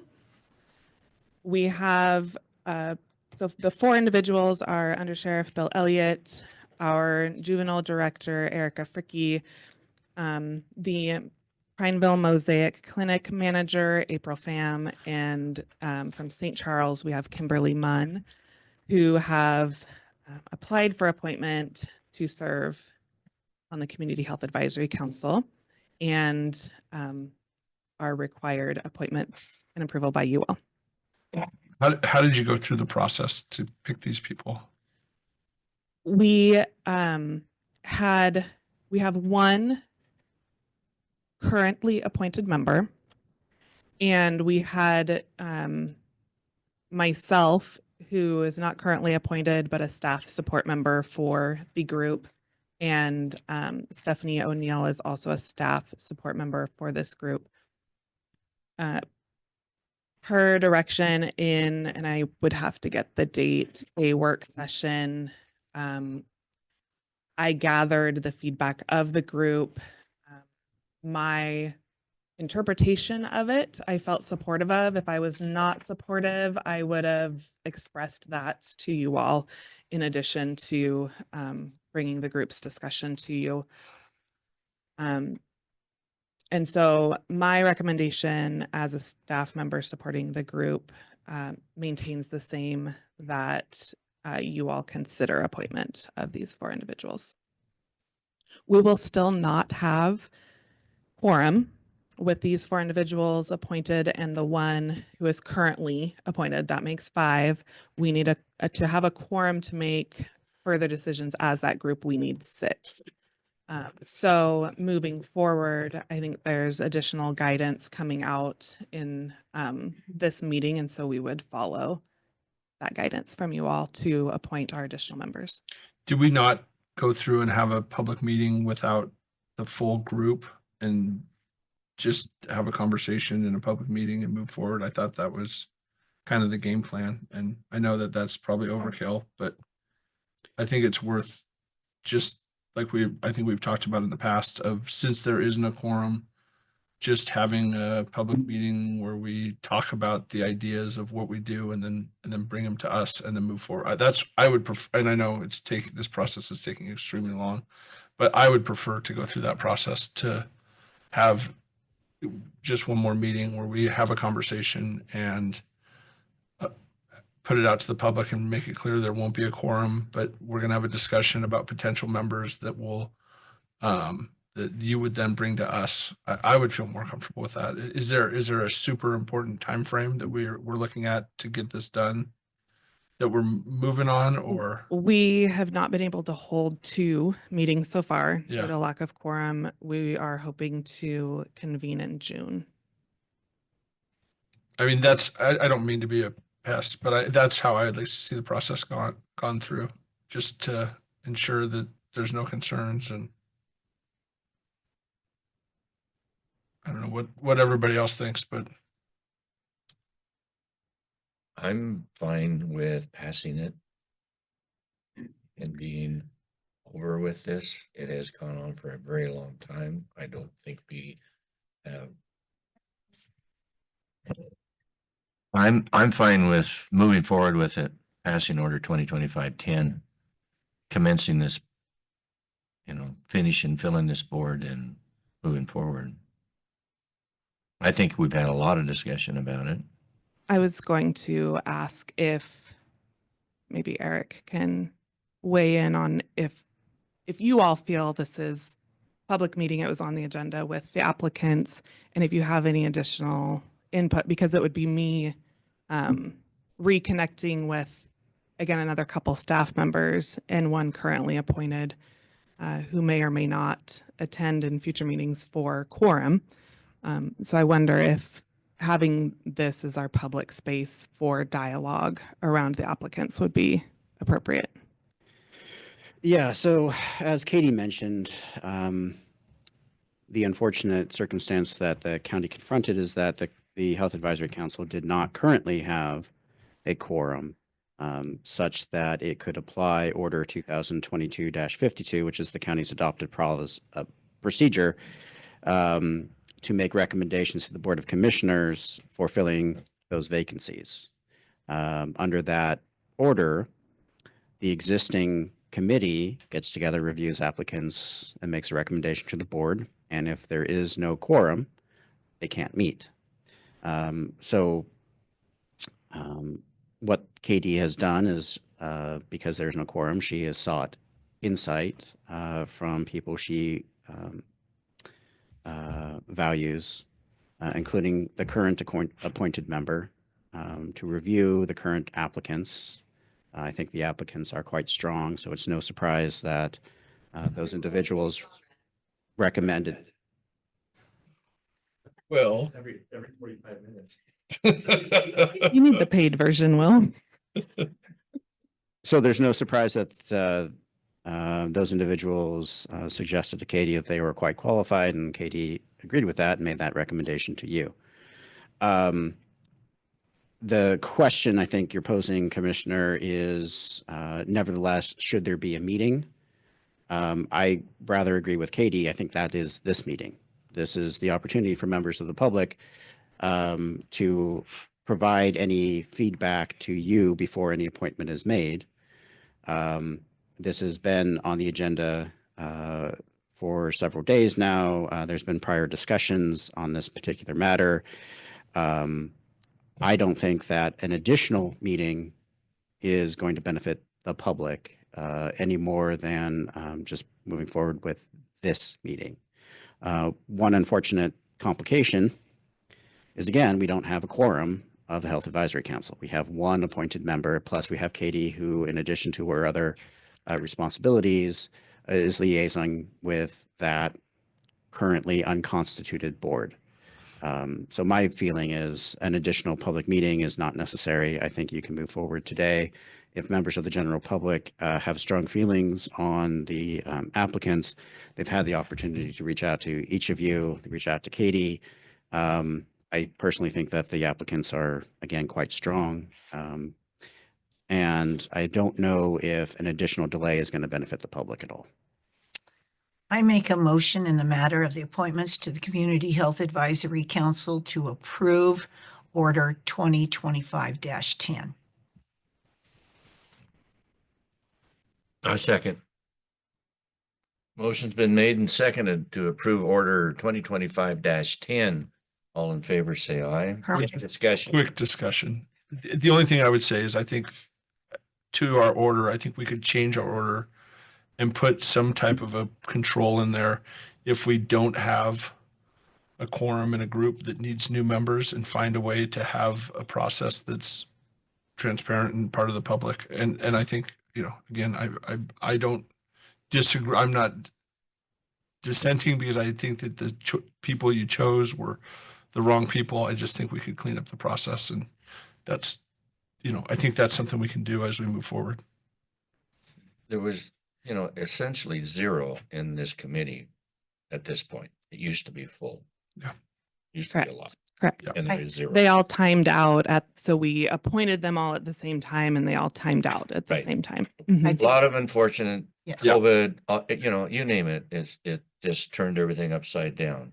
So I feel like you are here between a quorum of the county commissioners. It kind of goes to where the egg and the chicken, what came first.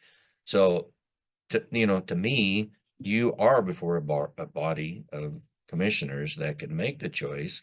We know these people. They are great candidates. Several of them work for the county. Head of departments and undersheriffs and, you know, quality people.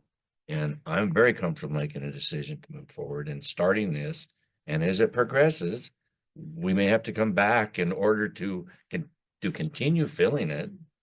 But there is a quorum here that are the leaders of the county, and I would think that that would serve as the purpose.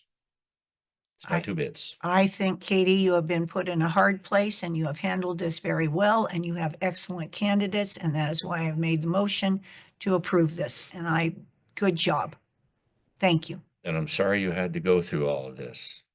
Motion been made and second, and we've had discussion. All in favor, say aye. Hermrick, aye. Arnie, aye. Nay. Thank you.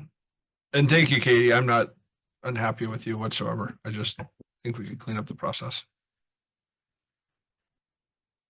Okay, and to reiterate, moving forward, we have, I believe, 4 additional applicants that applied during our most recent recruitment.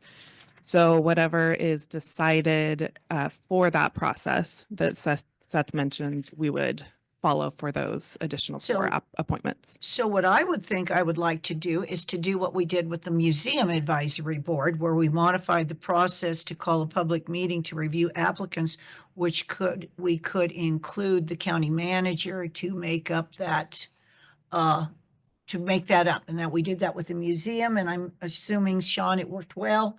So could we go ahead and make a motion to do that, and that would solve the problem there?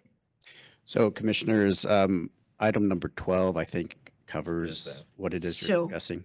So then so then if we do item number 12, then you could just go ahead and use that, Katie. That would be great. And I think one benefit of moving forward with these current candidates is they are now part of this discussion. We have additional voices as we move into the next round Absolutely. of review of applicants. So thank you for that. Thank you. Very much, Thank you so Katie. much. Sean, Museum Advisory Board applications for approval.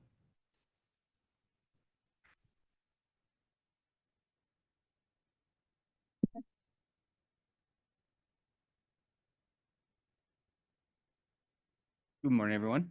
Morning. So the committee appointed to review the applications for the Museum Advisory Board, which comprised of the current Museum Advisory Board, Will Van Vactor, and myself, convened on May 5th to evaluate the 2 submitted applications to the Museum Board. The applicants under consideration were Jessica Lay and Laura York. Upon further review and discussion, the committee concluded that both individuals are highly qualified and would add value to the additions to the Museum Advisory Board. As a result, the committee voted unanimously to recommend both Jessica Lay and Laura York to appointment. And I am here today to respectfully submit their recommendations to the Board of Commissioners for formal approval and appointment to the Museum Advisory Board. And this was done through a different process of adding Will to the committee and then having a public meeting and going through that. Yeah, we followed the process that the board outlined for us. The work session last week. Perfect. So in the matter of appointments to the Museum Advisory Board of Jessica Lay and Laura York, I make a motion to approve Order 2025-14. Second. Motion's been made and seconded to approve order 2025-14. Any discussion? No discussion. All in favor, say aye. Hermrick, aye. Barney, aye. Aye. So moved.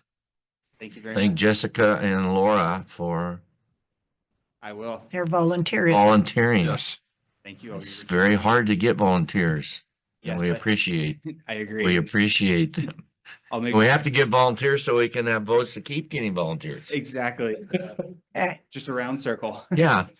So I'll definitely express the appreciation. Thanks, Sean. you. Appreciate you too. Yes, we'll see. Oh, and See- make sure everybody, you're gonna give a little plug for your deal tonight? Just for employees. Well, but you have. We got a lot of employees. employees on here. Okay. So tonight, the museum will be open from 5 to 8 p.m. for a Crook County employee family night at the museum. Just an opportunity for our employees throughout the county and their families to have a time to explore the museum. This started after talking with several employees that they haven't been in the museum or in years or ever, and we've changed a lot of things. We have new exhibits, and we just thought this would be a fun little community building opportunity and an opportunity for everyone to learn the history of the county we all work for. So that will be tonight from 5 to 8. Perfect. Awesome. Very excited. Thank you. Yes, thank you. Rebecca, are you still here? Yeah. So OSU SNAP-Ed lease agreement. Finally. Commissioners, what you have in front of you is a proposed lease for office space over at the open campus building for the SNAP-Ed program. As I understand it, the SNAP-Ed program provides assistance with issues regarding nutrition. The lease is for just over 10 years. So it is something that we thought, although the rental amount is quite modest per month, that it should be presented to the Board of Commissioners for your consideration. Central Oregon Community College has reviewed the lease and has already signed it.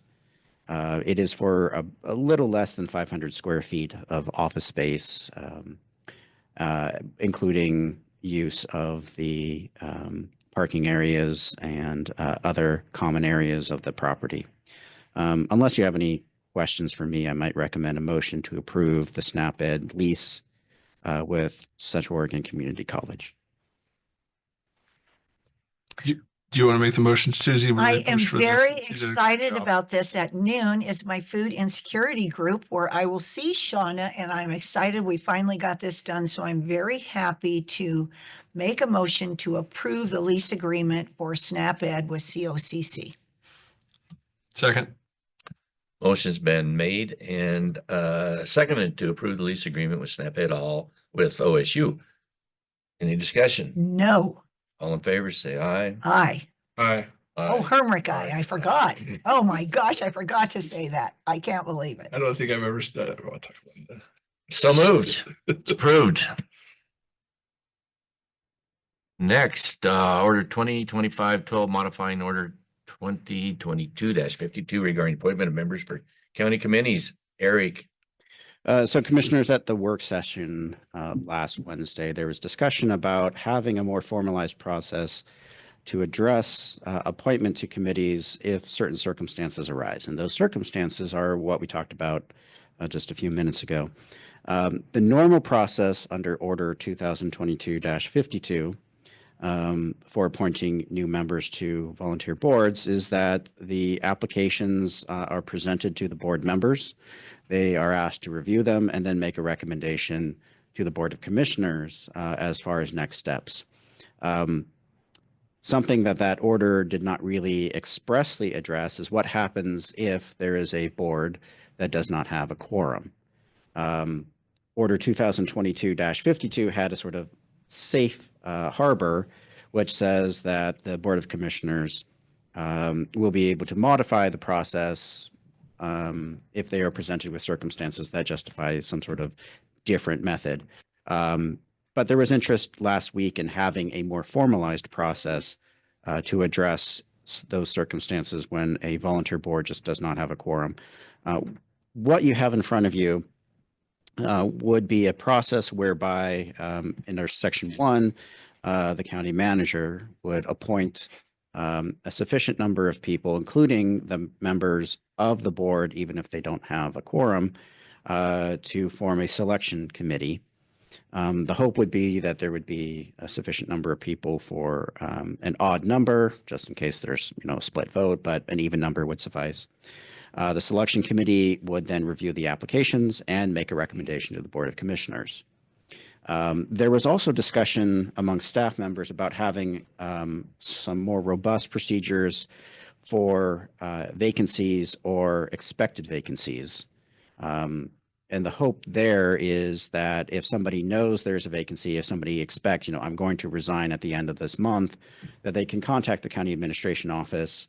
And then the process for advertising for that vacancy can start sooner rather than, sometimes making up for lost ground.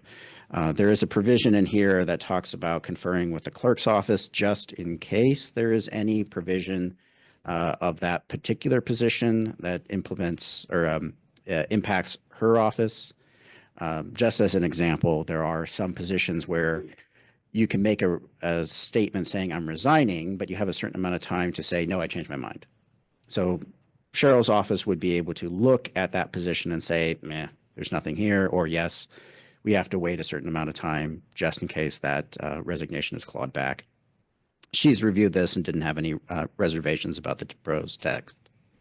Unless you have any questions for me, I might recommend then a motion to approve Order 2025-12. And if it is approved, it would go into effect immediately. The only question I would have is the first part you talked about, that would be held at a public meeting. Yes. Okay, I'm good. I'd make a motion to approve Order 25-12, modifying Order 2022-2052. That's 2025-12. What did I say? You said 25-12. So, I second the motion. okay, motion's been made and seconded to approve Order 2025-12, modifying Order 2022-52. Any discussion? No discussion. Nope. All in favor, say aye. Aye. Emmerich, aye. Barney, aye. So moved. Public hearing order 2025-11. Christina, hi. Good Morning. almost afternoon. Good morning. Right. Seems like Christina it's Herron, afternoon. Finance Director. I apologize that we had 12 before 11. I'm probably the only one that bothers, but this is the recommended fee schedule that would be effective as of July 1st. We are scheduled to have a public hearing on it today. However, I need to ask you to delay approval. We can still discuss it. I don't know, Eric, if we can still do the public hearing. There's harm in doing both. Yeah, excellent question. No, I don't think there's any harm in having the public hearing today, even if the request is that you don't approve this today. The reason is we have a timeline that we need to meet with e-permitting and some of the changes. They have a 45-minute or 45-day timeline that they require. So we're a little short of that, and we'll need to approve it at a later meeting when we meet that requirement for those notifications. Okay. You've received Exhibit A and B for Order 2025-11. Exhibit B is information only. All of the changes in the fee schedule, both wording and amounts, are highlighted. And then Exhibit A is the final that will be attached to the order with those changes unhighlighted and the prior year column removed. I guess I did mention at the work session, but there are some fees you'll notice that do not have prior year amounts. Those are ORSs that prescribe those fees. Previously, they had not been included in the fee schedule.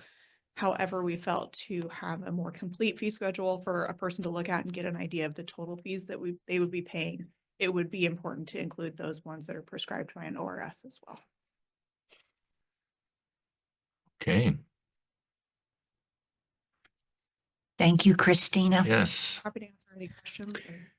So commissioners, procedurally, this is not an ordinance, so you don't have to make a motion to read by title only.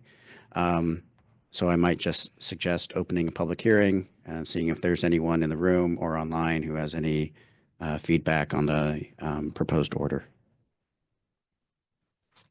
So we will open a hearing, and I'll ask anyone in here and online if they have any questions or concerns with Order 2025-11. If you have online, please enter your chat.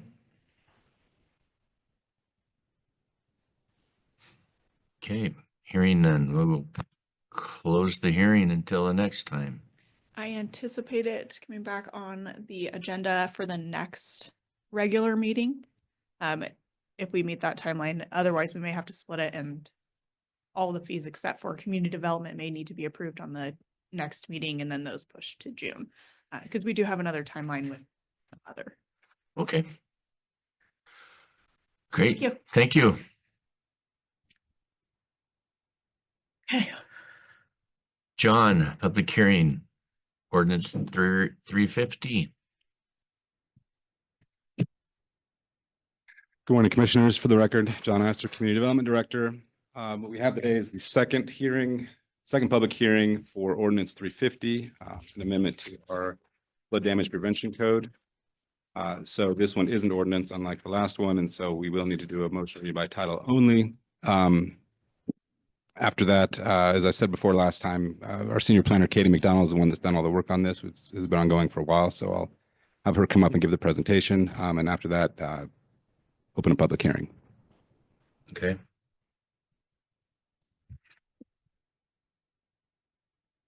Do you want to maybe begin with the motion to read by title only, Commissioners? Oh, I make a motion to read by title only. Second. Motion, any discussion? No discussion. Motion made and second to read by title only. So I will read. Before the Board of Commissioners for the State of Oregon for the County of Crook, an ordinance amending titles 15 and 18 of the Crook County Code, amending chapter 18.16, use table removing chapter 15.04 and chapter 18.84, adopting chapters 18.85, flood damage prevention, and declaring an emergency, ordinance 350. Is that good enough? That was excellent, Commissioner. It's come to my attention. I don't think you guys actually made the vote on that motion. No. Oh, man. I did. You did a great job, though. Me. I tell you, it's okay. We had discussion. Okay. All in favor? Rick, aye. Barney, aye. Okay. So moved. Yes, aye. Aye. Okay. So do I need to read it again, or can we? I think that's fine. We've read it. We've had the motion. And we I love. want to make sure I it, so we're correct my mistake. We're good. I am willing to say if anyone says there is a procedural flaw, they're just trying to pick fights. Okay. You just swept right into that. We didn't have time to tell you. All right. Hi. Continue. Good morning. For the record, Katie McDonald, Senior Planner. This is the second reading for the floodplain model code update. Again, this is a process that we have been in for quite a while. I believe we had one of our first work sessions September, August-ish. With the Planning Commission, we had held multiple work sessions, had multiple people provide input into this, and hopefully the changes that we're making will make it easier for staff and for the public to be able to understand the health safety issues and the requirements that go along with development in the floodplain. Again, the changes that are being made are to chapter 1816, which is in the exclusive farm use zone, to remove a requirement to have irrigation go through a process if it is approved through their irrigation plan. And so we're removing that piece of it. That was an option that was added during the model floodplain or model farm code update back in like 2019. The other piece of this is to remove the two separate sections that guided folks through the floodplain process, one in the building, one in the planning, and to have one combined chapter that addresses both. So I would gladly accept any questions if you have any. Just again, I think I asked this last time, it's just sticking to the minimum state requirements of that are already in place. Thank you, Commissioner Crawford. You did address that last time as well. This is, the commissioners did not add any additional requirements to the model floodplain language from the state.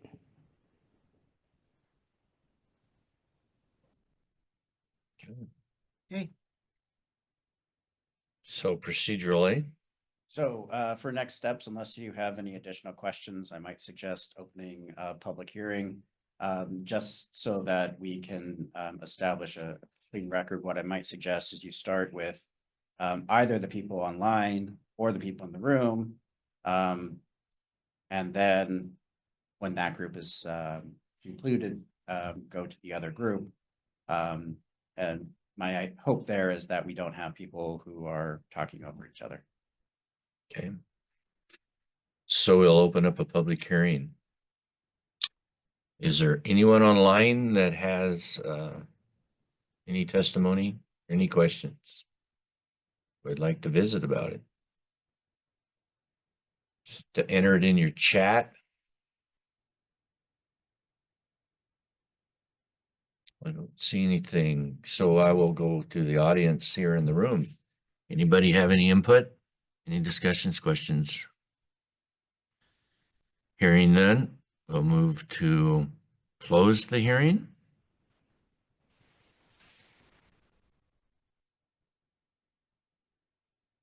And do we vote? So Second hearing? yes, so this is the second reading of the ordinance and it does have an emergency clause. So if it is approved today, it will go into effect today. So unless there's any other questions, I guess the question is, do you want to move forward? I would like to move forward. I'd make a motion to approve ordinance 350. I will second that motion. Motion's been made and second to approve ordinance 350. Any discussion? No discussion. Since there's no discussion, we will vote on it. All in favor of ordinance 350, say aye. Hermrick, aye. Aye. Barney, aye. So moved. Pass of ordinance 350. Thank you, Katie. Good job. Thanks, Katie. Thank you, Katie. Thank you, Katie. All right, we have manager's report.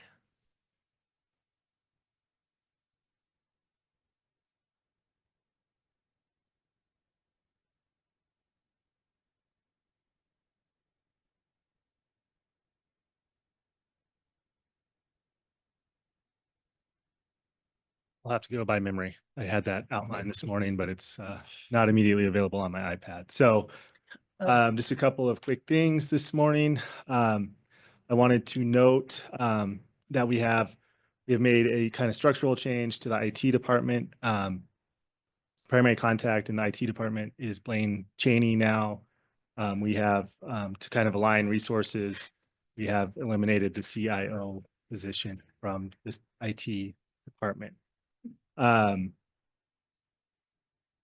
Just a quick note regarding budget. So we have budget meetings scheduled for May 12th at the Justice Center. That will be an all-day meeting open to the public. Again, that is May 12th at the Justice Center.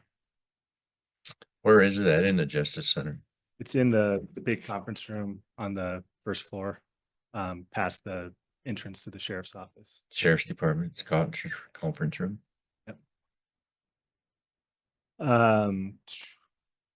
Just a couple quick updates on some projects departments have been working on.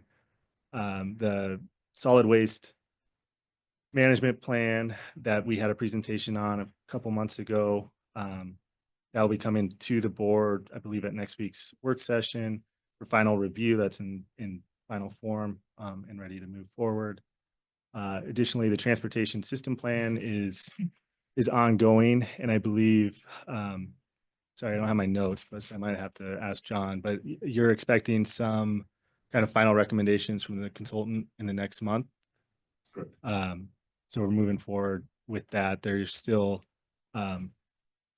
fleshing out some issues related to Juniper Canyon, as I understand it.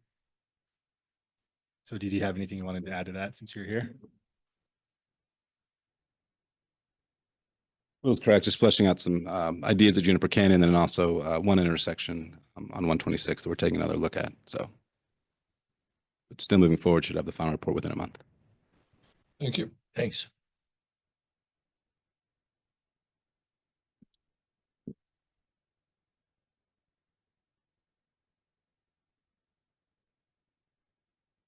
I believe that's all.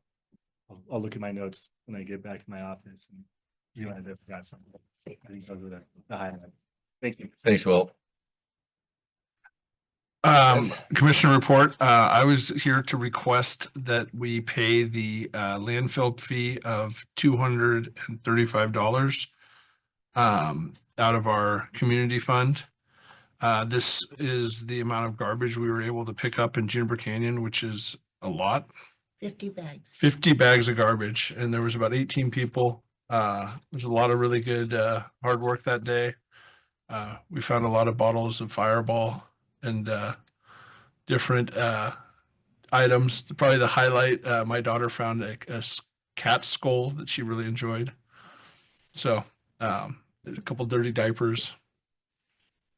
One of the one of the liquor bottles was full of some kind of bodily fluid. No, we don't need to know that at all. So But it's not up there anymore. It's at the landfill. good. It's good. And a lot of people have cinnamon. Isn't Fireball cinnamon? Yeah, there's somebody up there really likes cinnamon liquor. They have cinnamon bread. If you catch anybody in town with cinnamon breath, we might tell me and we might go talk to them. And Christina assured us that you were that you're budgeted for the $235. That's we can cover that. So I will make a motion to take $235 from the community support for your Fireball bottles. Second. Motion been made second to approve garbage landfill costs on the pickup. Any discussion? No discussion. All in favor, say aye. Herman, aye. Barney, aye. So moved. Okay. And now my commissioner report is to ask for $792 from the community support group that Christina said we have the money for. So the Crooked River Rodeo Foundation puts on a Boots and Roots event, which was put on April 30th. And it is for all the fourth graders that are in the Crook County School District. And they go over and they use the lawn, and then they bought pizza for all the fourth graders. And they kind of do a Western way of life. They bring in horses and they put the kids on the horses, and then Katie Starr brings in dogs, and she has goats, and they see a working dog herding goats, and then they get to pet the goats and the dogs. And then Sean's not here, but he had some of the museum people, and they had cutouts of cows, and they explained the branding, and they did the branding. And then they had Hank Moss, and they did leather work, and they got to do leather. And then there were people there, cattle women, and they did retail cuts of beef. And I can't think, there was more stations there, and I can't think of what else they had. So basically, for using the fairgrounds, it was a fee of $792. So I think that this was a good thing for the fourth graders, since it was the whole community. I'm asking if we can take that out of our community fund, please. I make a motion to take $792 $92 out for the Boots and Roots. Second. Okay, I shouldn't second it. That's right. I'm asking. Okay. Motion's been made and seconded to approve $792 out of our fund. All in favor, say aye. Or any Okay. discussion? No, I'm not. Obviously, I've discussed it. So no discussion on my part. All in favor, say aye. Herman, aye. Barney, aye. So moved. Thank you very much for doing this. I need your receipt back too, Seth.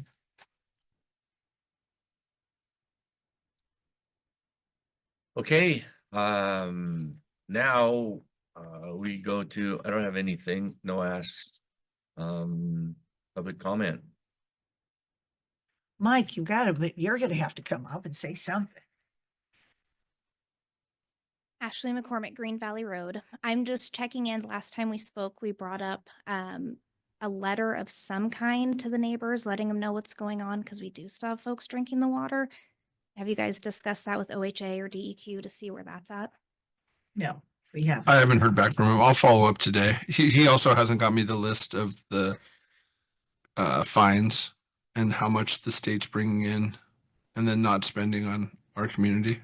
So thank you for the reminder. I'll make a call today and see if I can get both those. Okay. What was your opinion of the meeting? Did you feel like you got anything out of it, or what did you think? Rig and I speak regularly, so it was nothing I didn't already know. Kind of just the same old stuff hashed over, huh? Yeah. That's what I kind of thought too, but Second round's happened in my house, so I'm happy with that. it has. Mhm. Good. So, good. I can hardly wait until we hear about that. Okay, thank you, Ashley, Thanks for very coming. much. Thank all of you for coming to that meeting. Let's get one quick update on that. Oh, okay, Yes. perfect. Yeah, all right, John. John Lester, Community Development Director. So I got an email during this meeting actually that they just finished the neighbor sampling. So the last So it's all done. sampled, and so it's gonna be a while for results, obviously, but they have been doing that for the past 2 weeks. How long did it take on the first round before you heard? 2 months? That seems really long. Seems like they should be able to do that in a week, in my opinion, but it's the government. What can I say? Sorry, it's 2 months. All right, well, I think go through here, I think. Like that no other public concludes- comment? You're gonna be quiet? Is there any public comments on video up there? Don't see any. Okay, well, I think that concludes this open part. We now are going to go into executive session. Can we get a 2-minute break? You can have a Christina? 2-minute break. I'm gonna give you these two. Pardon me? We can either be support. I'm gonna do the read in and then we'll do the break. Crook County Executive Session. The Crook County Board of Commissioners will now meet in executive session under ORS 1926602E for the purpose of conducting deliberations with persons designated by the governing body to negotiate real property transactions. Representatives of the news media and designated staff shall be allowed to attend the executive session. All other members of the audience are asked to leave the room. Representatives of the news media are specifically directed not to report on any of the deliberations during the executive session, except to state the general subject of the session as previously announced. No decisions may be made in the executive session. At the end of the executive session, we will return to open session and welcome the audience back into the room. The Crook County Board of Commissioners will now leave executive session under ORS 1926602E for the purpose of conducting deliberations with persons designated by the governing body to negotiate real property transactions. Representatives of the news media and designated staff were allowed to attend the executive session. All other members of the audience were asked to leave the room. Representatives of the news media were specifically directed not to report on any of the deliberations during the executive session, except to state the general subject of the session as previously announced. No decision was made in the executive sessions. We have now returned to open session and welcome back the audience back into the room.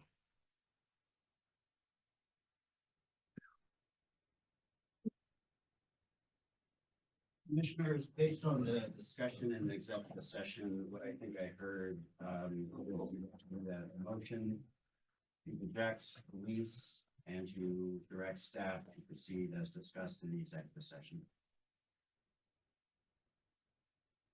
So moved. Second. Motion been made and second. Any discussion? All in favor, say aye. Aye. Barney, aye.